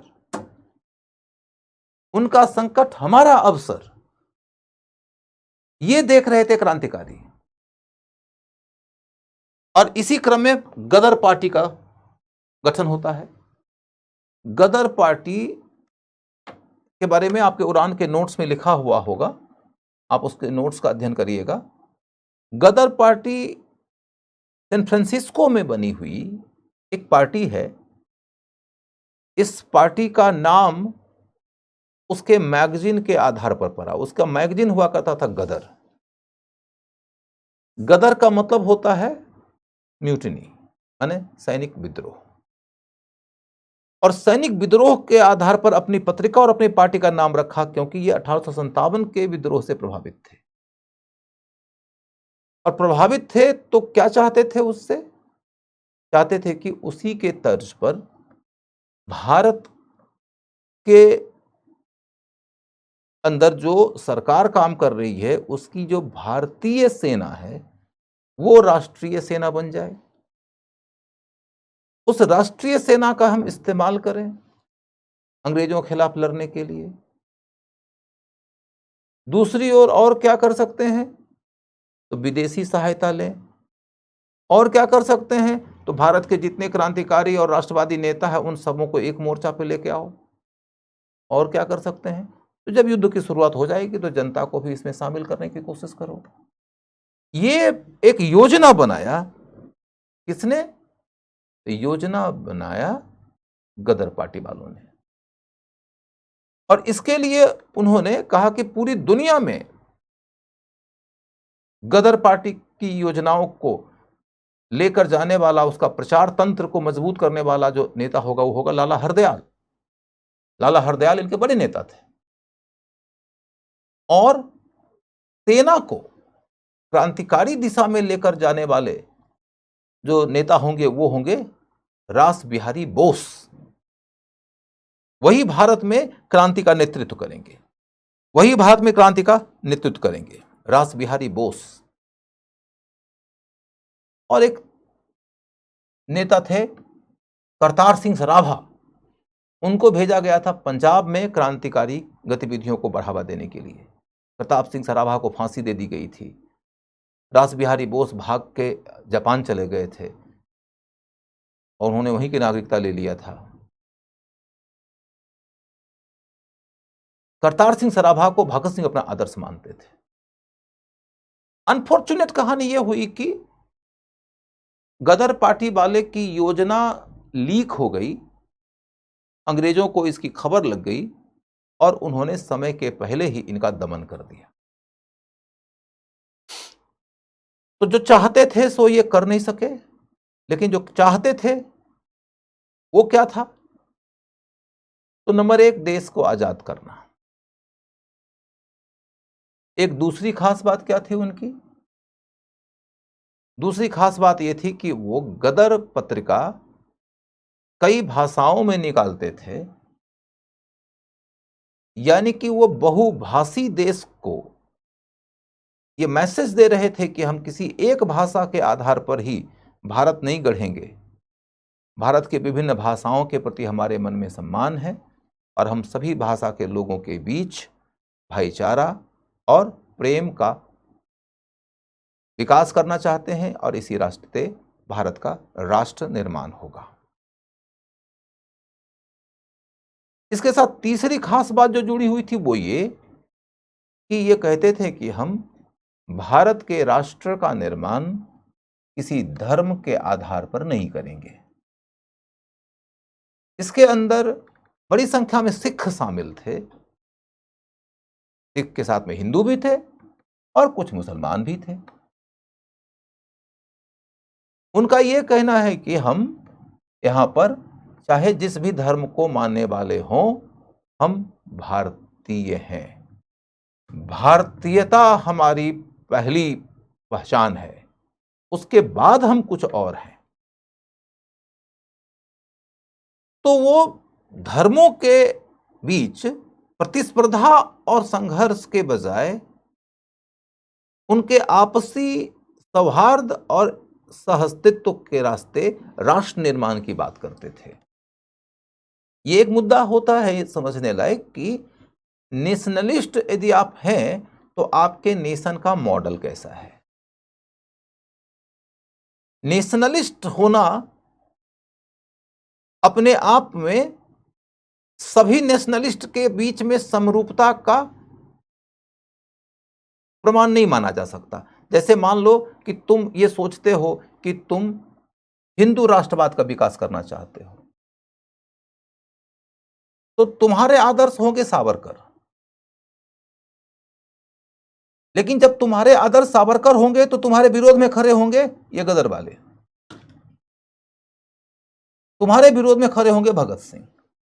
तो तुम ये ना समझो कि फिर तुम राष्ट्रवादी हो तो भगत सिंह भी तुम्हारे आदर्श हैं और तुम भगत सिंह को भी प्यारे होगे, ऐसा नहीं है। राष्ट्रवाद के अंतर्गत ये बात जरूर आपसे लोग पूछेगा कि आप भारत के लोगों के बीच में बंधुत्व के आधार पर जो एक राष्ट्रीय परिवार बनाना चाहते हैं, उस परिवार में कौन कौन शामिल है? तो आप कहिएगा हिंदू, तो लोग पूछेगा मुसलमान। तो सावरकर तो कहते थे कि मुसलमान के पास में एक ही उपाय है कि वह हिंदू धर्म अपना ले। मुसलमान हिंदू तब बन सकता है जब वह हिंदू धर्म अपना ले, वो अपना धर्मांतरण कर ले। वो कहते पहले तुम मुसलमान थे कहां, अधिकांश लोग तो कन्वर्ट हुए हो, कन्वर्जन से तुम मुसलमान बने हो, फिर से कन्वर्ट हो जाओ, आ जाओ अपने पुराने धर्म में। और भगत सिंह क्या कहते हैं? भगत सिंह कहते हैं कि धर्म तुम्हारा अपना निजी मामला है यार, जिस धर्म को मानना है मानो, आपस में भाईचारा के आधार पर देश की एकता को मजबूत करो, सहअस्तित्व के रास्ते राष्ट्रवाद का विकास करो और राष्ट्र के विकास के लिए राष्ट्र की आजादी के लिए अंग्रेजों से लड़ो और लड़ने के बाद जब जीत जाओ तो धर्म और जाति और तमाम क्षेत्रता भाषा आदि के नाम पर होने वाली लड़ाई के बजाय सहअस्तित्व में रहो और अमीर गरीब का अंतर मिटाने के लिए समाजवाद लेकर आओ। यही है मोटे तौर पर भगत सिंह का विचार। आप यदि अमीर और गरीब के बीच के अंतर को मिटाने में विश्वास नहीं करते, समाजवाद को नहीं मानते, आप पूंजीवाद को मानते हैं, तो आप यदि राष्ट्रवादी हैं तो भी आप भगत सिंह के जैसे नहीं हो सकते। मैं ये नहीं कहता कि आप गलत हैं, लेकिन भगत सिंह आपसे अलग है। और तब आपको ये बोलना पड़ेगा कि नहीं भगत सिंह गलत है। ये ऐतिहासिक व्यक्तित्व है दोस्तों, ये भगवान नहीं है, ये देवी देवता नहीं है कि जिनके सामने नमस्ते कर दो, पूजा कर लो, आरती उतार लो, अर्चना कर लो, वंदना कर लो, धूप दीप नैवेद्य चढ़ा दो, यज्ञ करा दो, पुरोहित लेके इनके बारे में मंत्र जपो, इनकी मूर्तियां बना लो, इनके चित्र बना लो, दीवालों में टंगवा दो और इनके प्रति तुम्हारी भक्ति हो जाएगी। No, this is not like that. ये हिस्टोरिकल पर्सनालिटी है, ये समाजवाद को मानते हैं, तुम नहीं मानते हो, तुम इनसे अलग हो। ये सभी धर्मों के बीच में सहअस्तित्व को मानते हैं, तुम नहीं मानते हो, तुम इनसे अलग हो। तुम ये कह सकते हो कि उन्होंने अंग्रेजों के खिलाफ लड़ते हुए देश के लिए कुर्बानी दिया, शहादत दिया, उनके शहादत का हम सम्मान करते हैं, लेकिन हमको उनका राष्ट्रवादी मॉडल पसंद नहीं है। वो कहते हैं कि सभी धर्मों के लोगों को मिलकर रहना चाहिए, हमको नहीं लगता कि सभी धर्मों के लोगों को मिलकर रहना चाहिए, हम इसे हिंदू राष्ट्र बनाना चाहते हैं। तो तुमको कहना पड़ेगा कि भगत सिंह गलत थे। तुम कहते हो कि नहीं, मुझे लगता है कि पूंजीवादी मॉडल ठीक है, देश के विकास के लिए, देश की समृद्धि के लिए पूंजीवादी मॉडल सही है, तो तुमको कहना पड़ेगा कि भगत सिंह गलत थे। तो जो ये सब चीजें कहेगा वही इतिहास पढ़ेगा, वही इतिहासकार होगा। खैर, अब इसके आगे बढ़ के देखो। तो मैंने कहा कि आपको गदर पार्टी का जो विचार है वो समझा दिया। अगला मुद्दा मैंने यहां पर दिखाया आपको कि इधर है राजा महेंद्र प्रताप सिंह।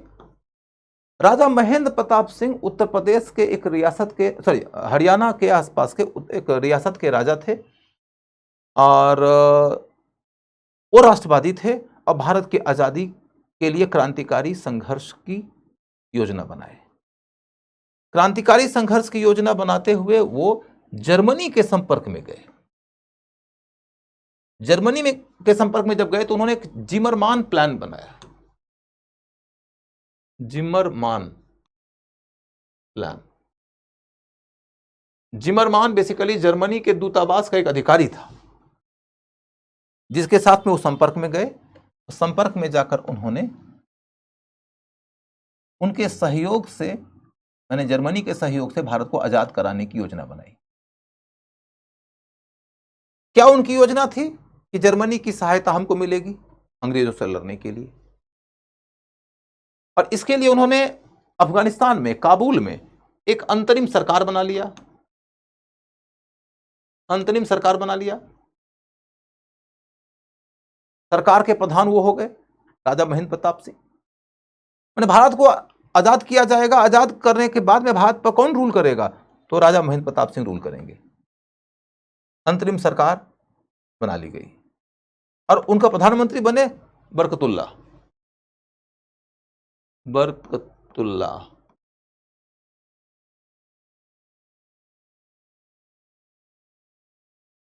अब अनफॉर्चुनेट कहानी यह है कि जिमरमान योजना कामयाब नहीं होती है, उनको जर्मनी का सहयोग ही नहीं मिलता है।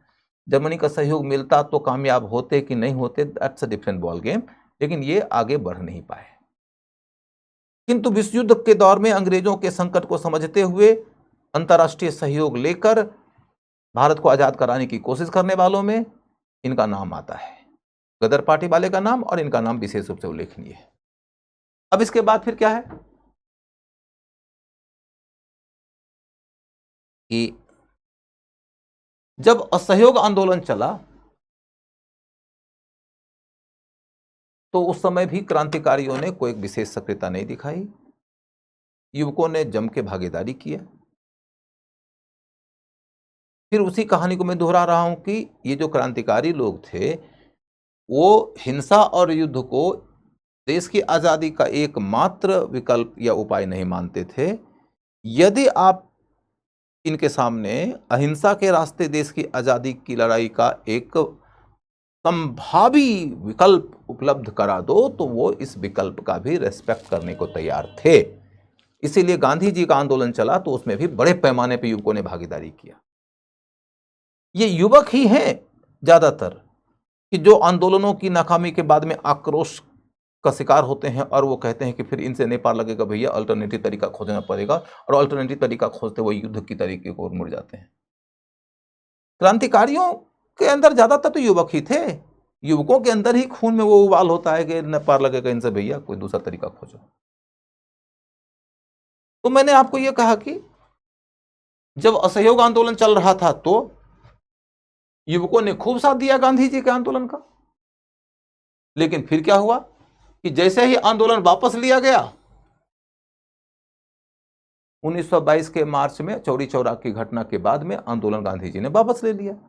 जैसे ही आंदोलन वापस लिया गया तो फिर युवकों का राष्ट्रवादी गुस्सा फूट पड़ा, और युवकों का जो राष्ट्रवादी गुस्सा फूटा उसके परिणाम स्वरूप 3 संगठन बने। एक हिंदुस्तान रिपब्लिकन आर्मी, एक हिंदुस्तान सोशलिस्ट रिपब्लिकन आर्मी, और एक इंडियन रिपब्लिकन आर्मी। तो मैंने आपको इन तीनों ही ऑर्गेनाइजेशन के बारे में बता दिया। इस तरीके से देखो तो आपको लगेगा कि क्रांतिकारियों की धारा का ज्ञान आपको हो गया। हमने आपके सामने आज के क्लास में जो पढ़ाया है, अब मैं अंतिम 4 मिनट में उसे रिवाइज कर देता हूं। अंतिम 4 मिनट में जब हम उसे रिवाइज करने जा रहे हैं तो हमने आपको यह बताया कि भारत में राष्ट्र का निर्माण अंग्रेजों के काल में उनके राजनीतिक एकीकरण के रास्ते हो गया, प्रशासनिक एकीकरण के रास्ते हो गया, उसके अंदर आर्थिक एकता को भी कुछ श्रेय मिलता है कि उसने भारत को नज़दीक ला दिया। रेलवे, डाक, तार को भी यश मिलता है कि उन्होंने भी भारत को एक करने में योगदान किया। अंग्रेजी भाषा और शिक्षा ने भी कुछ हद तक भारतीयों के संपर्क और संवाद को बढ़ावा दिया, उससे भी एकता को बल मिली। लेकिन यह है एकता को बल देने वाले कारक। एकता के अंदर अनिवार्य रूप से राष्ट्रवाद नहीं होता। एक तो भारत को कभी मुगलों ने भी किया था, मौर्यों ने भी किया था, गुप्तों ने भी किया था। तो जहां तक के इलाके को उन्होंने एक राजनीतिक सत्ता के अधीन ला दिया, एक प्रशासनिक सत्ता के अधीन ला दिया, एक आर्थिक व्यवस्था के अधीन ला दिया, क्या उनको हम एक राष्ट्र का भूखंड मान सकते हैं? तो नहीं। राष्ट्र एक भावना है। यदि वहां के लोगों के बीच में यह भावना आ जाए कि हम सब एक हैं, एक परिवार के सदस्य हैं, तभी राष्ट्र है। लोगों में यदि धर्म, जाति, भाषा, क्षेत्र आदि से परे यह भावना आ जाए कि हम भारतीय हैं, भारतीयता हमारी पहचान हो जाए, उस पहचान से हमको इमोशनल लगाव हो जाए, उसी में हम अपना हित अहित देखें, मान सम्मान देखें, अपमान देखें, उसी के अनुसार हम अपना दोस्त और दुश्मन तय करें, उसी के लिए हम लड़ने मरने को तैयार हो जाएं, उसी के लिए योगदान करने के लिए सहर्ष तैयार हो जाएं, तब समझना कि राष्ट्र है। तो भारतीयों के अंदर राष्ट्रवाद की भावना जगाने में किसका योगदान रहा? तो समाज सुधार आंदोलन का। समाज सुधार आंदोलन ने क्या क्या योगदान किया वो मैंने कल बता दिया था। और किसका योगदान रहा? तो उस दौर के भारतीय प्रेस का, साहित्य का। और उसके बाद फिर पश्चिमी शिक्षा ने भारत को राष्ट्रवादी विचारधारा से परिचित कराया। पश्चिमी शिक्षा से यह विचारधारा भारतीय लोगों के पास आई कि राष्ट्रवाद की भावना के आधार पर हम एक राज्य का निर्माण कर सकते हैं। राज्य तो प्राचीन काल से भी रहा है, मध्यकाल में भी था, यूरोप में भी था, इंडिया में भी था। लेकिन पहले के राज्य कैसे होते थे? साम्राज्य की तरह। अब राष्ट्रवाद की भावना के आधार पर राज्य के निर्माण की शुरुआत हुई आधुनिक काल में। यूरोप में बड़े पैमाने पर यह हो चुका था। भारतीयों को लगने लगा कि हम भी राष्ट्रवाद की भावना के आधार पर राज्य का निर्माण कर सकते हैं। राष्ट्रवाद की भावना के आधार पर राज्य का निर्माण यदि करना है तो क्या करना पड़ेगा? तो अंग्रेजों की सत्ता खत्म करनी पड़ेगी। क्योंकि राज्य को क्या चाहिए? क्षेत्र भारत में था अंग्रेजों के काल में भी, आबादी थी भारत में अंग्रेजों के काल में भी, सरकार थी भारत के पास अंग्रेजों के काल में भी। संप्रभुता, क्या भारत में संप्रभुता थी? नहीं, संप्रभुता इंग्लैंड में थी। तो जब संप्रभुता आपके पास में नहीं है तो आप राज्य नहीं हैं। भारतीय लोगों ने राष्ट्रवाद की भावना के आधार पर कि हम एक हैं, हमारा हित अहित एक है, मान अपमान एक है, दोस्त दुश्मन एक है, इस भावना के आधार पर अपना राज्य बनाने का प्रयास किया। और राज्य बनाने के लिए ही उन्होंने अंग्रेजों से लड़ाई की। और जब वो 1947 के 15 अगस्त के दिन अपनी लड़ाई में कामयाब हुए तो उन्होंने जब भारत से अंग्रेजों की सत्ता समाप्त कर दिया तो उन्होंने क्या हासिल किया? वो राज्य बन गए, क्योंकि संप्रभुता उनमें आ गई। तो भारत का जो राष्ट्रीय आंदोलन था वो बेसिकली राष्ट्र राज्य के निर्माण के लिए किया गया आंदोलन था। राष्ट्रवाद की भावना के आधार पर अपने लिए राज्य बनाने की कोशिश की लड़ाई थी। यही लड़ाई दो धाराओं में विकसित हुई। एक उदारवाद, एक सुधारवादी क्रमिकतावादी थे, विकासवादी थे, एक क्रांतिकारी थे। सुधारवादियों, क्रमिकतावादियों और क्रांतिकारियों के बीच में क्या क्या अंतर है वो मैंने समझा दिया। और फिर क्रांतिकारियों को विकास कैसे कैसे पड़ावों से हुआ वो मैंने समझा दिया। आज का क्लास यहीं रुकेगा।